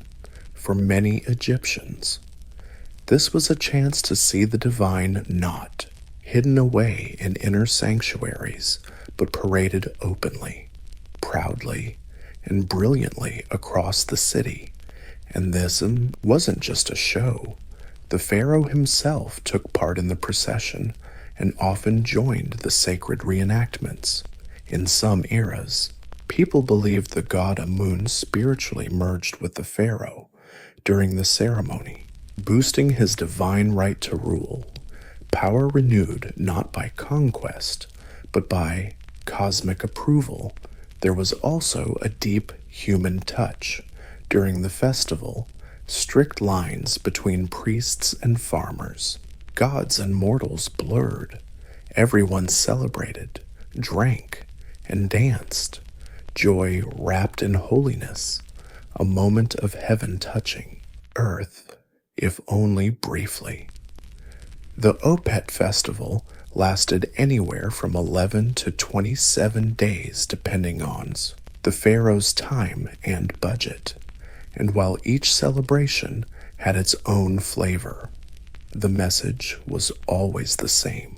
Egypt stayed balanced, the gods stayed happy, and the sacred order of Maat kept ruling the roost. For the Egyptians, that meant a lot. If the Eleusinian mysteries were about sacred secrets, and the Opet festival was about royal divinity, then Saturnalia was a whole different beast. A week-long party where Rome cheerfully tossed its rulebook out the window, held every December to honor Saturn, the god of agriculture, time, and Roman freedom. Saturnalia was an ancient festival celebrating the end of harvest and nostalgic memories of the legendary Golden Age, when Saturn ruled and everyone was free and equal for a few chaotic days. Romans tried to live that dream. The festival kicked off with a sacrifice at Saturn's temple in the Forum, followed by a public feast. Then, society flipped upside down. Masters served their slaves. Senators wore colorful robes instead of their usual togas. Gambling, which was normally banned, was openly allowed. Work stopped. Schools closed. Courts shut down. Rome basically hit pause, at least. Not the usual Rome. One of the weirdest traditions was electing a king of Saturnalia, sometimes called the Lord of Chaos, usually a lowly citizen, a slave, or even a kid got fake royal power to dish out ridiculous orders. They'd sing naked in the streets, balancing a plate on their heads. Following these absurd commands, part of the fun. Saturnalia was also when people swapped gifts, candles, figurines, even poetry. It was lighthearted, full of laughter, and strangely warm. In fact, many scholars think Saturnalia is one of the cultural ancestors of Christmas. The timing, gift-giving, candles, partying, they all echo through time. But Saturnalia wasn't just a holiday. It was a pressure valve for a rigid society with slaves at the bottom and senators at the top. It created the illusion, however brief, that everyone was equal, that maybe, just maybe, the legendary golden age of Saturn could come back. Of course, once the festival ended, everything snapped back into place. Slaves went back to being slaves. The Senate resumed its bickering. The streets went quiet. But during that topsy-turvy week, Rome became a stage for joy, chaos, and humanity. Because even an empire needs to stop pretending it has everything under control, long before alarm clocks and New Year countdowns. Ancient Persians held a festival of rebirth, balance, and fire that still lives on today. Novruz, The Persian New Year comes from Zoroastrianism, one of the oldest monotheistic religions on earth. Novruz isn't just about flipping the calendar. It marks the vernal equinox, when day and night are perfectly balanced. For Zoroastrians, this balance symbolizes the eternal battle between Ahura Mazda, the force of light and order, and Angra, Manu, darkness and chaos. It stands for light winning over darkness, purity over corruption, and hope over despair. Preparations start weeks ahead. Homes are swept, walls scrubbed, debts paid off. It's not just spring cleaning, it's a spiritual cleanse. All grime and chaos must go. Fires are lit in courtyards and along city walls. On New Year's Eve, people jump over flames shouting, "Give me red, take away my sickness." To Zoroastrians, fire isn't just warmth and light, it's purification. Then there's the haft-seen table, an altar-like setup with 7 symbolic items, starting with S in Persian, sabze, sprouted greens for growth, garlic for its protection, dried fruit for love, vinegar for wisdom and more benefits. Each item stands for a cosmic or moral value. Fire temples hold special ceremonies during this time. Zoroastrian priests in white robes chant from the Avesta, their holy scripture, offering fragrant woods to the eternal sacred flame. For the faithful, this is the moment to reflect, reconnect with the truth, and open up to the cosmic wheel's spin. But Novruz isn't just about solemn vibes. Nope. It's a full-on party. Families gather. Tables overflow with food. Kids get gifts. And street musicians bang drums and blow flutes everywhere. For a society obsessed with cosmic order, this is the moment. Everything resets, not just the calendar, but the soul too. Novruz has outlasted empires. This festival was celebrated by the Achaemenids, Parthians, Sassanids, and it's still going strong today across Iran, Central Asia, and beyond. Few ancient religious festivals have survived this long, but even fewer were so elegantly built around something universal and eternal as light returning to the world. In ancient Athens, worship wasn't always about incense and silence. Sometimes it meant masks, booze, and a god who knew how to party, Dionysus, god of wine, fertility, theater, and sacred madness. And no festival captured his wild brilliance like the great Dionysia, held every spring. This was no boring religious ritual. It was one of the biggest public events in the Athenian calendar. Dionysus was honored not by animal sacrifices or stiff ceremonies, but through drama. Tragedies and comedies were performed in his name. The festival kicked off with a citywide parade. People carried giant phallic symbols. Yes, really? Waving ivy-covered sticks and singing chants as they marched the statue of Dionysus to the theater at the foot of the Acropolis. Flutes played, dancers twirled, and the crowd's enthusiasm swelled, fueled by wine. Then came the performances. For days, playwrights competed in a sacred contest, each presenting 3 tragedies and 1 satyr play. These weren't your average shows. They were state-sponsored events. judged by the elite and watched by up to 15,000 people at once. Attending was a civic duty. Even prisoners could get temporary release to join in.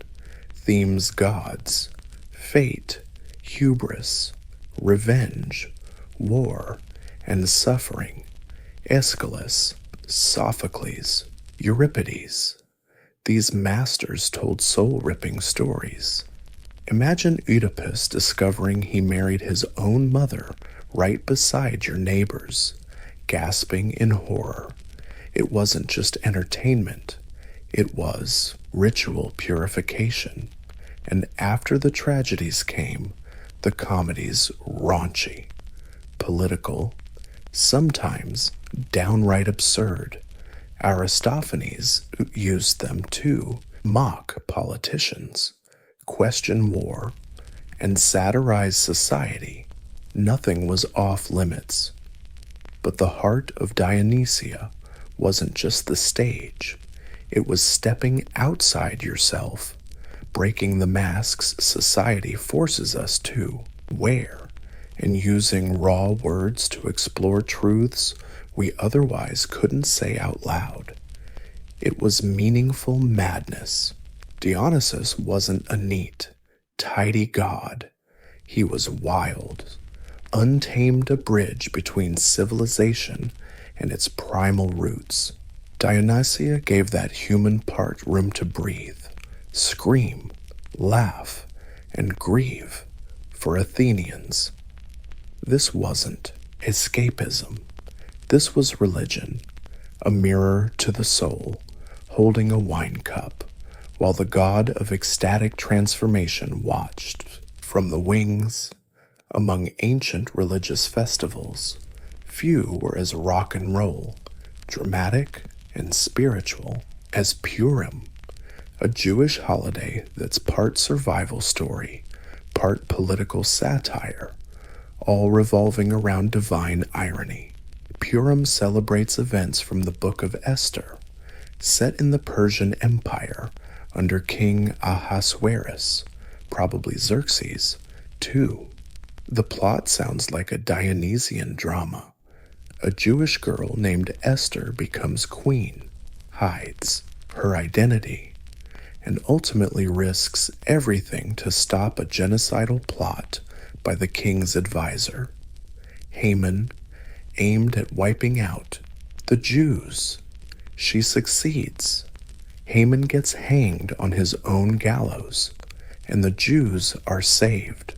It's a story of fate reversal, hidden providence, and the power of courage. But unlike stiff religious festivals, Purim is pure joy, a celebration of survival that's all about laughter and liberation. The festival kicks off with the public reading of the Megillah, the Book of Esther, often performed as a comedy. Every time Haman's name is mentioned, fate, the hidden workings of providence, and the power of courage.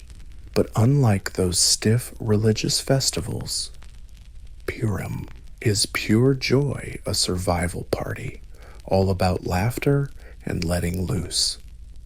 The celebration kicks off with a public reading of the Megillah, the Book of Esther, often performed as a comedy play.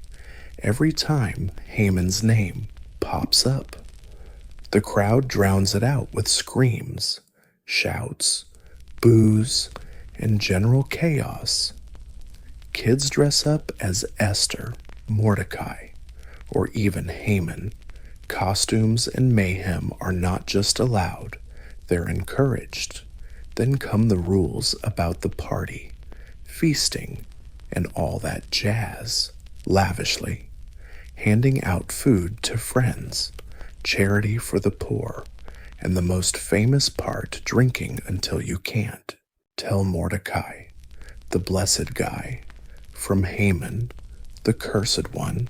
Yep, that's actually written down in the Talmud, but behind the festival lies something deeper, Unlike other Jewish holidays, God's name never once shows up in the book of Esther, not a single time. It's the only book in the Hebrew Bible with that weird quirk. That absence forces readers to look for meaning, some hidden divine intervention, a lesson in faith without direct revelations.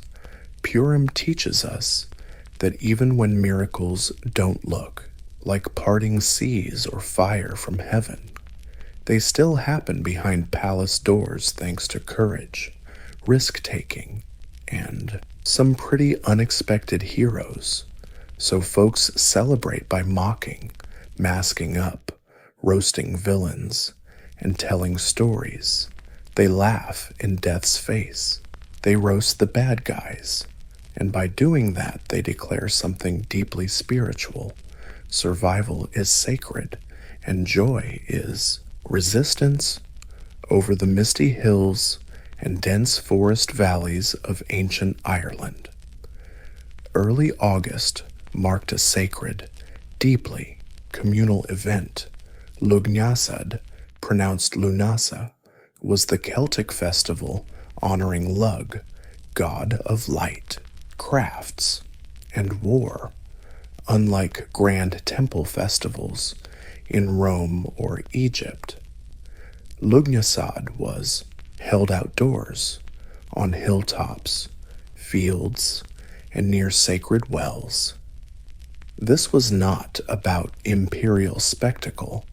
It was about land, harvest, and the fragile bargain between humans and nature. Lugh, the guy the festival's named after, was a sun god, a dazzling warrior, and master of all arts. But Lugnasad wasn't just about worshipping him directly. Legend says Lugh threw the first festival to honor his foster mom, Tailtew, who died from exhaustion after clearing Ireland's fields for farming. To honor her, folks gathered to give thanks for the first grain harvest and to make sure the earth kept feeding them. So how did they party? The festival kicked off with the ritual cutting of the first wheat, followed by offerings to the gods and the spirits of the land. This wasn't just symbolism. If the harvest failed, winter would be brutal. Gratitude and ritual acted as spiritual insurance. But Lugnasad was also a social blast. People traveled miles to join fairs, markets, contests, and sports, often called the Sunburnt Tail Games, a mystical precursor to the Olympics. Events included running, wrestling, horse racing, and even poetry and storytelling contests. It was also prime time for trial marriages. Couples could live together for one odd year and a day. If it flopped, they literally turned their backs on each other and walked away in opposite directions. The gods didn't seem to mind these marriage contracts. There were bonfires and dancing on sacred hills. But beneath the proud party vibe was always humble awareness. Nature gives, and nature takes back. Lugnasad was both celebration and caution, time to enjoy the first fruits, but also to start preparing for the dark days ahead in a world ruled by seasons. This festival marked the shift from sunlight to shadow. Wheat was ripe, but winter was coming at the heart of the Indian subcontinent. As winter slipped into spring, a riot of color, music, and fire exploded through villages, towns, and cities. It was loud, wild, and sacred. This is Holi, one of the most joyful and symbolic festivals in ancient Hindu tradition. Today, Holi is known for clouds of colored powder and water fights, but its roots are deeply religious and mythical at its core. The festival celebrates good beating evil, spring's arrival, and burning away the old to make room for new. The festival starts the night before with Holika Dahan, a bonfire ritual. It comes from the legend of Prahlada, a devout follower of Vishnu whose dad was a demon. King Kashyapa demanded worship for himself instead of Vishnu. When Prahlada refused, his dad plotted to kill him. The plan set him on the lap of his sister, Holika, who was fireproof, but divine justice had other ideas. Holika burned up, and Prahlada walked away totally fine. Every year, effigies of Holika get torched in bonfires all over India. The flames symbolize destroying ego, hatred, and evil, plus cleansing the soul with light and heat. And then comes the color. The next morning, the streets turn into a vivid kaleidoscope. People threw gulal, that bright colored powder, at each other, splashed colored water on friends, and danced to the beat of drums and flutes. Staying clean or gloomy not happening, but this chaos, ritual chaos. Social lines melted away, rich and poor, olds and young. Men and women all stood equal under layers of red, green, blue, and yellow. Enemies made peace. Strangers became buddies. For one day, the world turned unrecognizable and beautifully bizarre.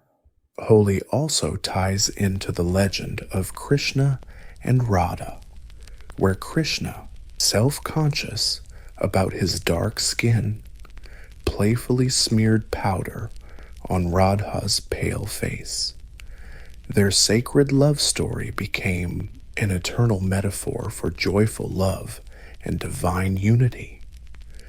That's why the festival isn't just about fire and purification. It's about flirting, fun, and feelings. Hidden inside the celebration is a spiritual message, seasonal cycles, the soul's endurance, and the beauty of accepting impermanence. Because after the fire dies down and the colors fade off your skin, what's left is the lesson Holi always wants to teach. Light returns, joy is sacred, and rebirth is always just around the corner. Amid the thunderous roar of Roman legions and royal parade pomp, there was a secret, super exclusive ritual so private that even Rome's most powerful men were banned from attending. No senators, no priests, no emperors, just women. This was the Bona Dea festival, honoring the good goddess, held every December at the home of Rome's highest official. This festival was both religious and mysterious. It celebrated a goddess connected to fertility, healing, purity, and the earth. But its origins and exact purpose remain a mystery, and that was by design. Everything about Bona Dea was hidden under the women's secret veil.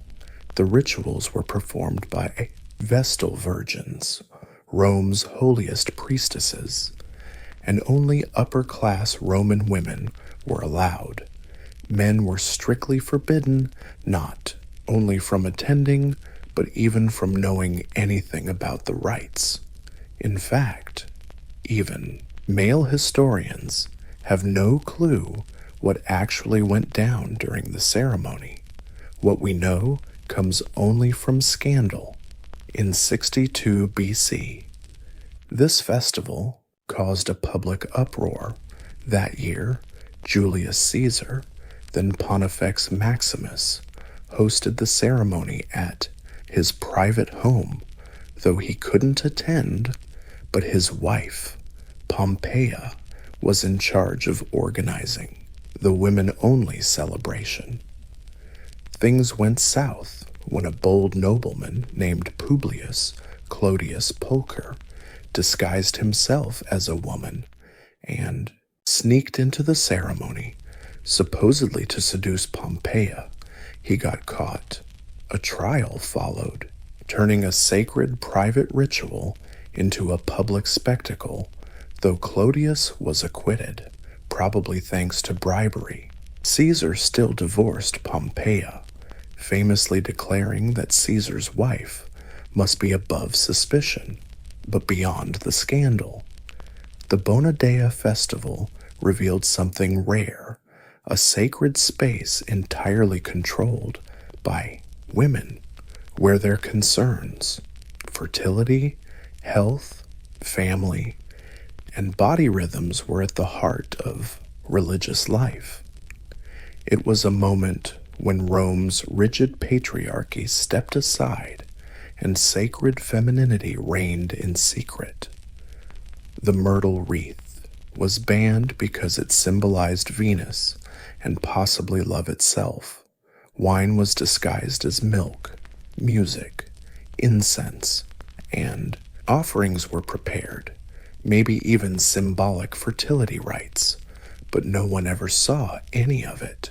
No man ever did, and maybe that was the point. In a world where everything was recorded, the most powerful rituals were the ones nobody wrote down, because sometimes the sacred has to stay secret, guarded by silence and passed down through whispered memory. Long before turning lead into gold became a medieval obsession, alchemy started in the temples and tombs of ancient Egypt. But in Egypt, it wasn't called alchemy. It was called chemia, meaning the black art, not some dark sorcery, but a nod to the fertile black soil. Alchemy actually started in the temples and tombs of ancient Egypt, but in Egypt, it wasn't called alchemy. It was called chemia, meaning the black art not in some spooky, evil way, but because of the rich black soil of the Nile Valley, known as Kemet, the Black Land, to the Egyptians. Transformation wasn't just physical, it was sacred. It applied not only to matter, but also to the soul. The ancient Egyptians were masters of applied chemistry. They made cosmetics, perfumes, glass, dyes, and metal alloys. They used advanced embalming techniques involving resin, salt, and linen to preserve bodies forever. But this wasn't just medical wizardry. It was sacred transformation rituals. Every embalming step, every pigment ground into paint was part of a cosmic process, prepping body and soul for rebirth in the afterlife. Death was basically treated like alchemy. Just like metals get purified by fire, the soul of the dead had to be purified through trials in the afterworld. The Book of the Dead, packed with spells and charms, acted like a guidebook for this spiritual makeover. At the heart of Egyptian thought was the red-headed ibis, god of wisdom, writing, and sacred knowledge. Later, when Greek and Egyptian cultures blended during the Ptolemaic era, Thoth became identified as the Greek god Hermes, spawning the legendary philosopher Hermes Trismegistus, thrice great Hermes. He became the mythical author of esoteric texts, mystical works that laid the groundwork for alchemy as a spiritual science. These texts didn't just talk about physical processes, but about the sacred unity of macrocosm and microcosm, as above, so below in Egyptian alchemy. Material transformation symbolized the soul's transformation. Turning base metals into gold was just a metaphor for turning an imperfect self into a pure human being.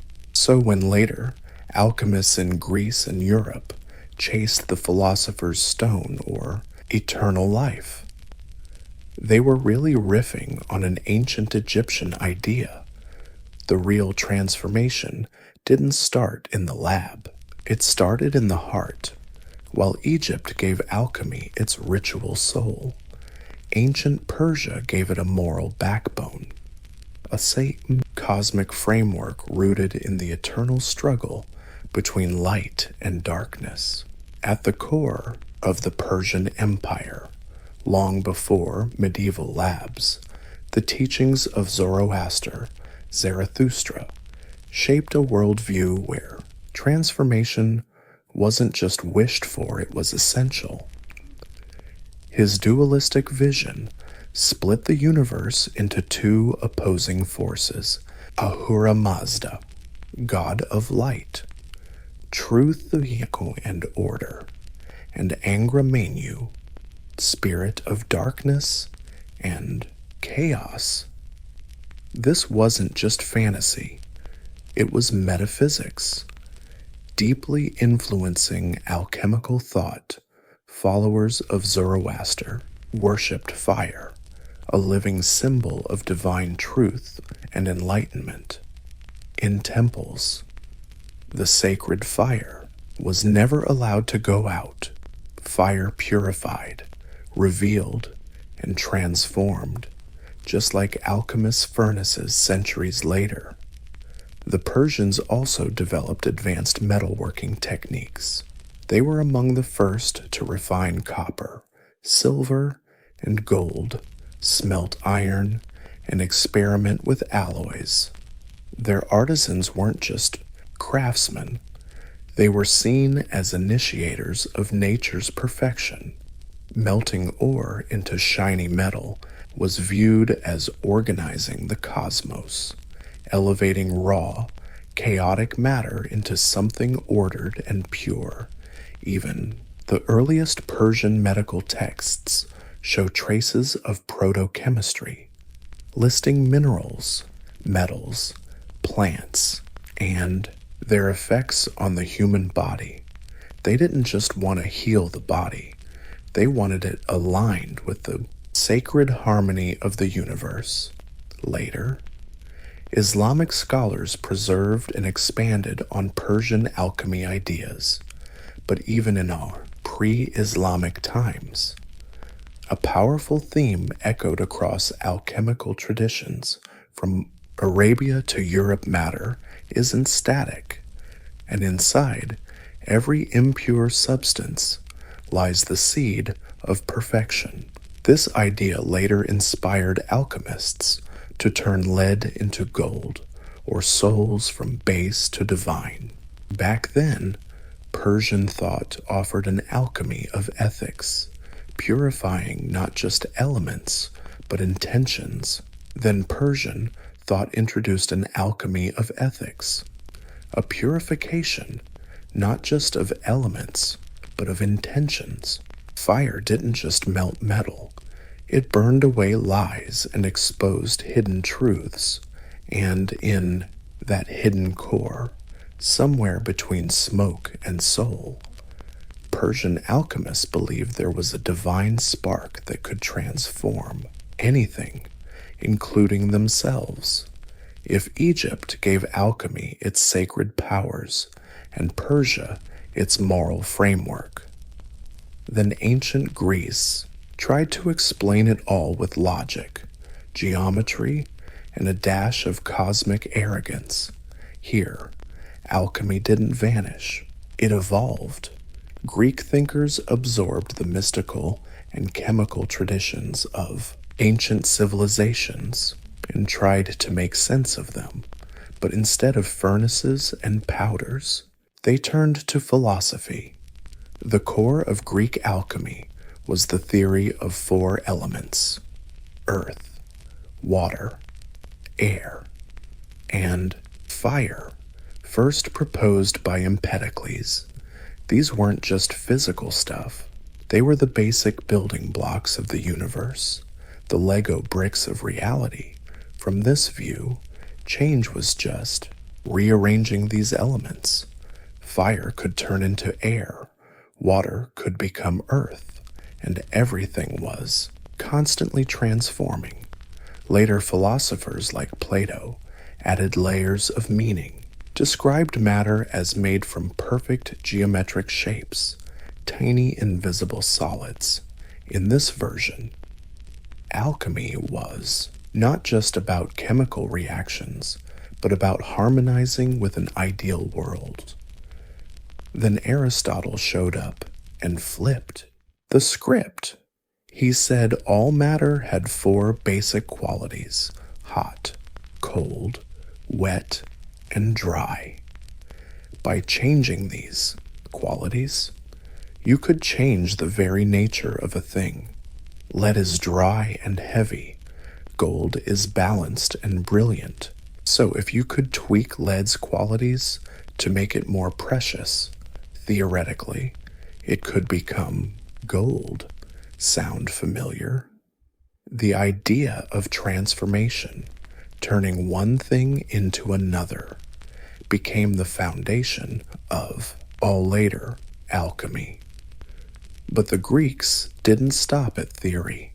In Hellenistic Alexandria, the melting pot of Egyptian mysticism, Greek philosophy, and Babylonian astronomy alchemy as a practical method finally took shape. Here, scholars and mystics recorded the earliest recipes for dyes, perfumes, and metal alloys, but always cloaked in symbolic language. And right here, the legendary Hermes Trismegistus appeared part Egyptian Thoth, part Greek Hermes, credited with writing these secret texts. These writings talked about purifying not just matter, but the soul, urging practitioners to seek a sacred union through inner transformation. For the Greeks, alchemy wasn't about making money. It was about understanding nature, reflecting the cosmos, and perfecting oneself through hidden laws of reality, which made it not just science, but something close to divine power. In the bustling port city of Alexandria, alchemy found its real lab, not just of matter, but ideas, founded by Alexander the Great and ruled by the Ptolemies.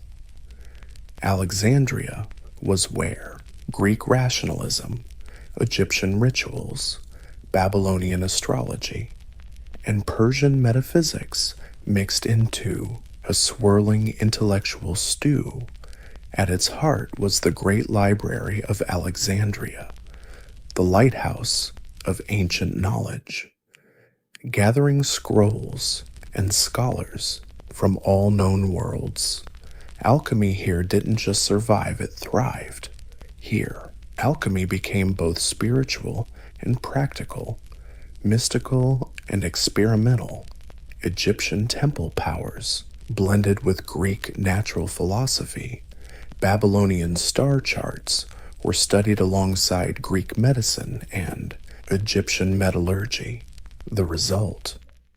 A new kind of knowledge, half science, half sacrament, one of the earliest and most mysterious figures of Alexandrian alchemy was Mary the Jewess.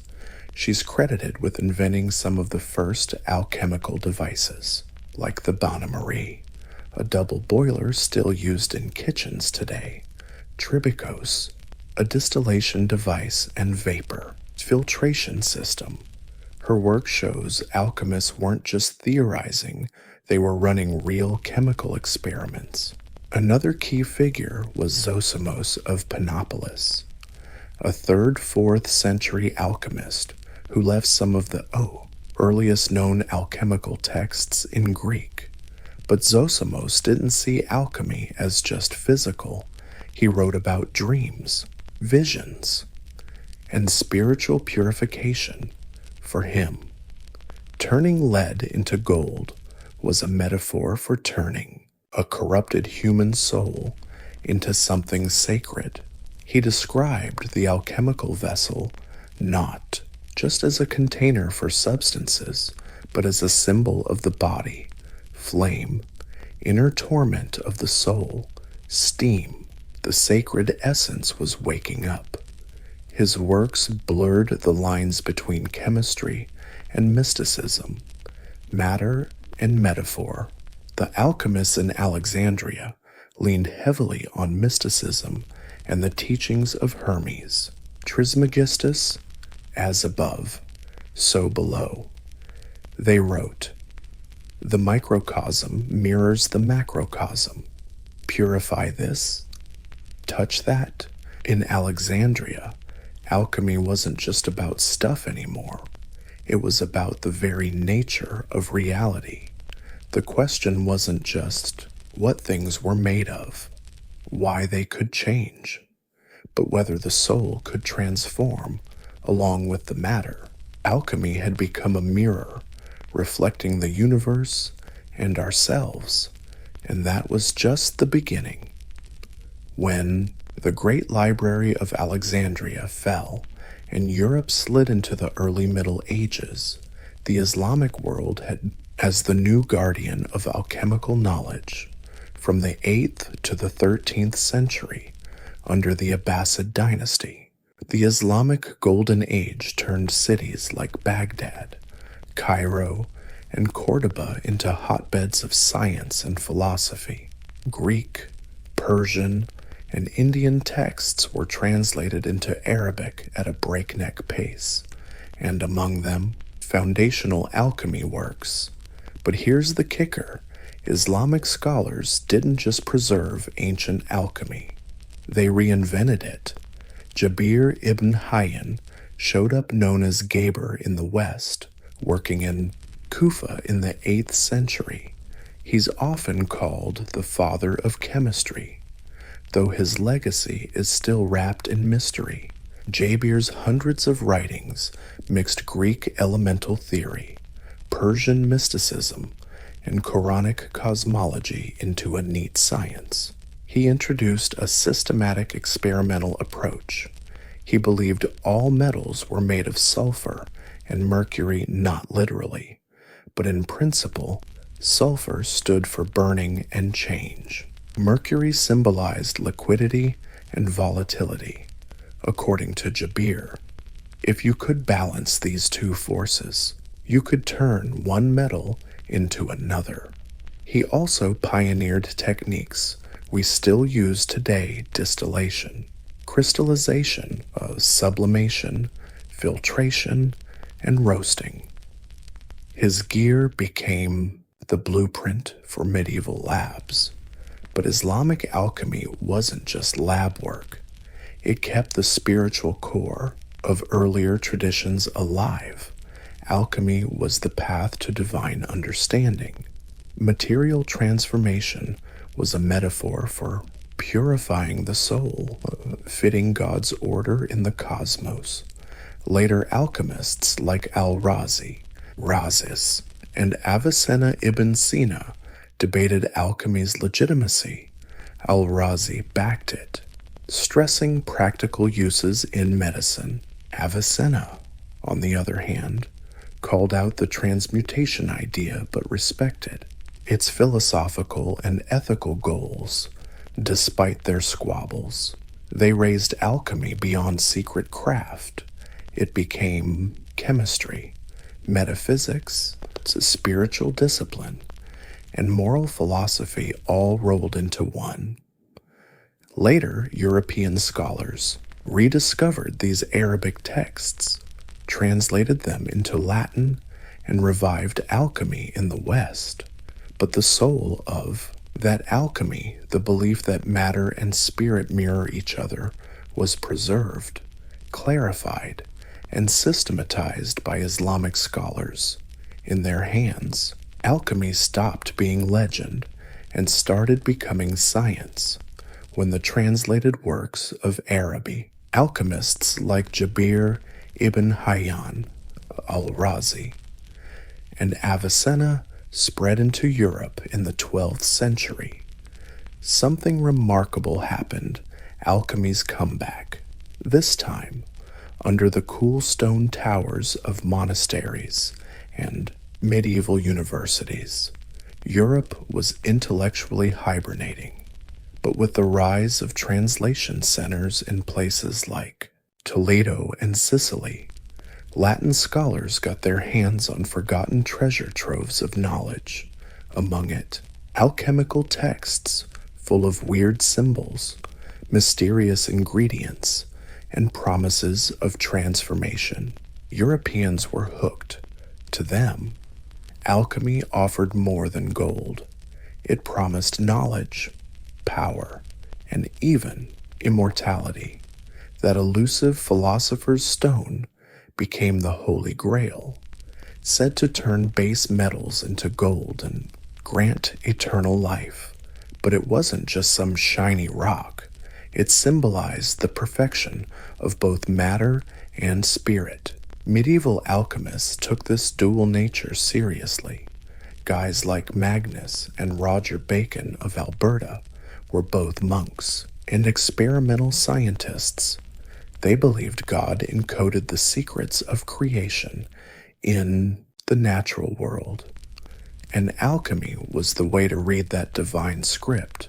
For them, alchemy wasn't magic. It was Christian natural philosophy, a tool to understand the sacred order through the transformation of substances. And the experimental scientist, they believed God had encoded the secrets of creation into the natural world. And alchemy was the way to read that divine script. For them, alchemy wasn't magic.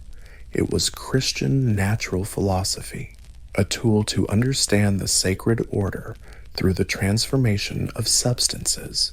Labs became monastery hideouts with fire and glass, furnaces, reactors, crucibles, and furnaces filled with stuff like sulfur, mercury, antimony, and lead. Experiments were recorded in coded texts full of metaphors and symbols, a tradition that made alchemy seem mysterious and confusing. But behind those symbols were some serious efforts underway. One of the most influential figures of this era was Pseudo Geber, a shadowy Latin writer who adapted Arabic works into European forms. His books became the go-to references for later alchemists.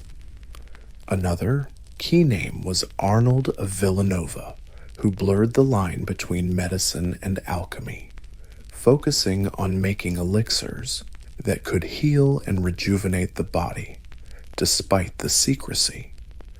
Medieval alchemy wasn't some underground cult. It was debated at universities, funded by princes, and practiced by priests. Yet despite the spiritual ambitions, many were still chasing gold, sometimes literally, sometimes metaphorically. So medieval Europe kept the alchemical flame alive, fueled partly by faith, partly by fire, and partly by philosophical dreams. When Europe shook off the Middle Ages and stepped into the Renaissance, alchemy didn't die out. It evolved. It got more mysterious, more symbolic, and weirder, more mystical. The mix of mystical philosophy, Christian mysticism, and Renaissance humanism gave birth to one of the strangest movements in alchemy history, the Rosicrucians. In the early 1600s, anonymous manifestos began circulating across Europe, Fama Fraternitatis, Confessio Fraternitatis, and the chemical wedding of Christian Rosenkreuz. These texts told the story of a secret society, the Rosy Cross, founded by a legendary figure named Christian Rosenkreuz, who traveled to the East, learned secret wisdom, then returned to Europe to quietly guide spiritual seekers. But here's the kicker. There's no proof the Rosicrucians ever existed as an actual organization, at least not at first. They were an idea, a symbol, and a powerful influence.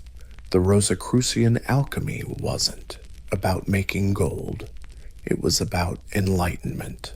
It combined alchemical transformation with Christian esotericism, treating metal purification as a metaphor for soul purification. The philosopher's stone became a symbol of Christ consciousness, inner rebirth, and union with the divine. Their manifestos promised a reform of science, religion, and politics, a secret spiritual revolution that would usher humanity into a new golden age. But they gave no address, no names, no leaders only. Symbols: the rose, secrecy, beauty, and the cross, sacrifice and transformation. This was alchemy as a spiritual metaphor, rich with hidden meanings and subtle hints. The Rosicrucian believers thought truth was hidden not because it was forbidden, but because it had to be found through personal transformation. Their ideas influenced scientists, mystics, artists, and poets alike. Isaac Newton even owned Rosicrucian texts. Johann Valentine Andrea, supposedly the mastermind behind the chemical wedding, saw this story as a metaphor. But guess what? It spread like wildfire in mystical circles. By now, alchemy had piled on layers of meaning. For some folks, it was still all about the materials. For others, pure metaphor. And for the Rosicrucians, it was a spiritual path hiding in plain sight. Sure, their brotherhood might be just legend, but their influence super real, whispering across centuries that the real gold's inside you. As the 17th century dawned, alchemy started crashing into something unexpected: modern science. But don't think it was a clean breakup. The line between alchemist and chemist was blurrier than your morning vision. Ironically, many pioneers of the scientific method were still chasing the philosopher's stone. One of the most famous, Isaac Newton, yep, the guy who gave us gravity, spent more time dabbling in alchemy than in physics. Behind closed doors, Newton filled notebooks with secret experiments, decoding ancient symbols, trying to uncover the universe's divine mechanics. To him, the cosmos was a holy machine, and alchemy was its fiery, golden language. Newton wasn't a lone weirdo. Robert Boyle, often called the father of modern chemistry, was also big into alchemy. His famous 1661 book, The Skeptical Chemist, shook up the old four-element theory and laid the groundwork for chemical analysis. But Boyle still believed in the healing elixir, chasing eternal youth. Metals could transform, and saw alchemy as a legit field of research. So what changed? The main difference was the method.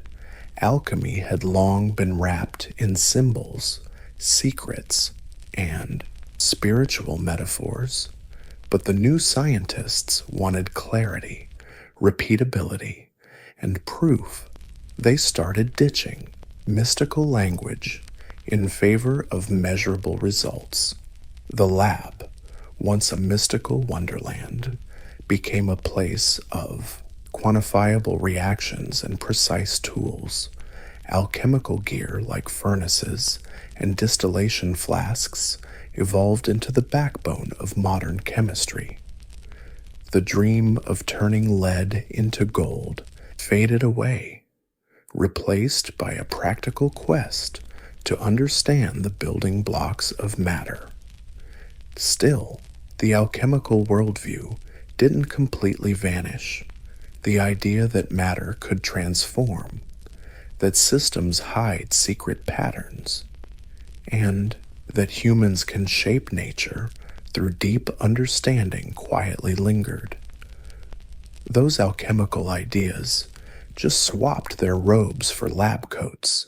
By the 18th century, alchemy was mostly seen as pseudoscience, but history isn't that simple. The truth, modern science was built on alchemy's foundation, and the alchemists, with all their weird symbols and wild dreams, did more than fiddle with metals. They asked the big question, can the world be changed? And that question still drives science today. By the 19th century, alchemy seemed to vanish, dismissed by rational thinkers as a bizarre relic of pre-scientific superstition. But like mercury in a flask, its essence never truly disappeared. Instead, alchemy transformed, finding new life in psychology, literature, art, and even modern spirituality. The most surprising heir to alchemical thought was Swiss psychologist Carl Jung. For Jung, alchemy wasn't literal transformation, it was a symbolic map of the human psyche. He obsessively studied alchemical texts, seeing in their diagrams and mysterious metaphors a language of the unconscious. The philosopher's stone became a symbol of self-perfection. The alchemical processes of heating, dissolving, fermenting, congealing reflected the psychological journey toward individuation, the integration of all parts of the self. Jung believed alchemy was the original therapy, a spiritual practice disguised as chemical principles. Its real goal wasn't making gold, it was healing the soul, and in that sense, alchemy never stopped evolving. In literature, it lives on in works like Faust, The Alchemist, and countless fantasy tales where hidden knowledge, transformation, and redemption take center stage. In modern spirituality, alchemy acts as a metaphor for personal growth. The idea that life's suffering, when refined, can produce wisdom and wholeness. Even in science, echoes remain. The dream of alchemy understanding and mastering material transformation oddly reflects in nuclear physics, where elements truly can be changed. Alchemists were wrong about how it works, but not about the possibility. Culturally, we still chase alchemical goals, seeking cures, chasing eternal youth. The allure of hidden, symbolic, transformative, and lasting power of alchemy isn't in failed formulas, but in imagination, in the willingness to believe that the world can change, that the lowly can become noble, and that applied knowledge can elevate both matter and soul. Alchemy never died. It just changed shape. It became chemistry. It became psychology. It became story. It became metaphor. And in a way, it's you, because every time you struggle, the allure of alchemy's hidden power, its symbolism, its promise of transformation and endurance isn't in failed recipes, but in the imagination, in the willingness to believe the world can change, that the lowly can rise, and that knowledge, used right, can elevate both matter and soul. Alchemy never died. It just changed costumes. It became chemistry. It became psychology. It became stories, metaphors, and somehow it became you, because every time you struggle, psychology, it became a story, a metaphor, and in a way, it's you, because every time you struggle, grow up, suffer, refine yourself, and get stronger, you're doing your own little alchemical magic, not with gold, but with spirit. And that's always the real magic.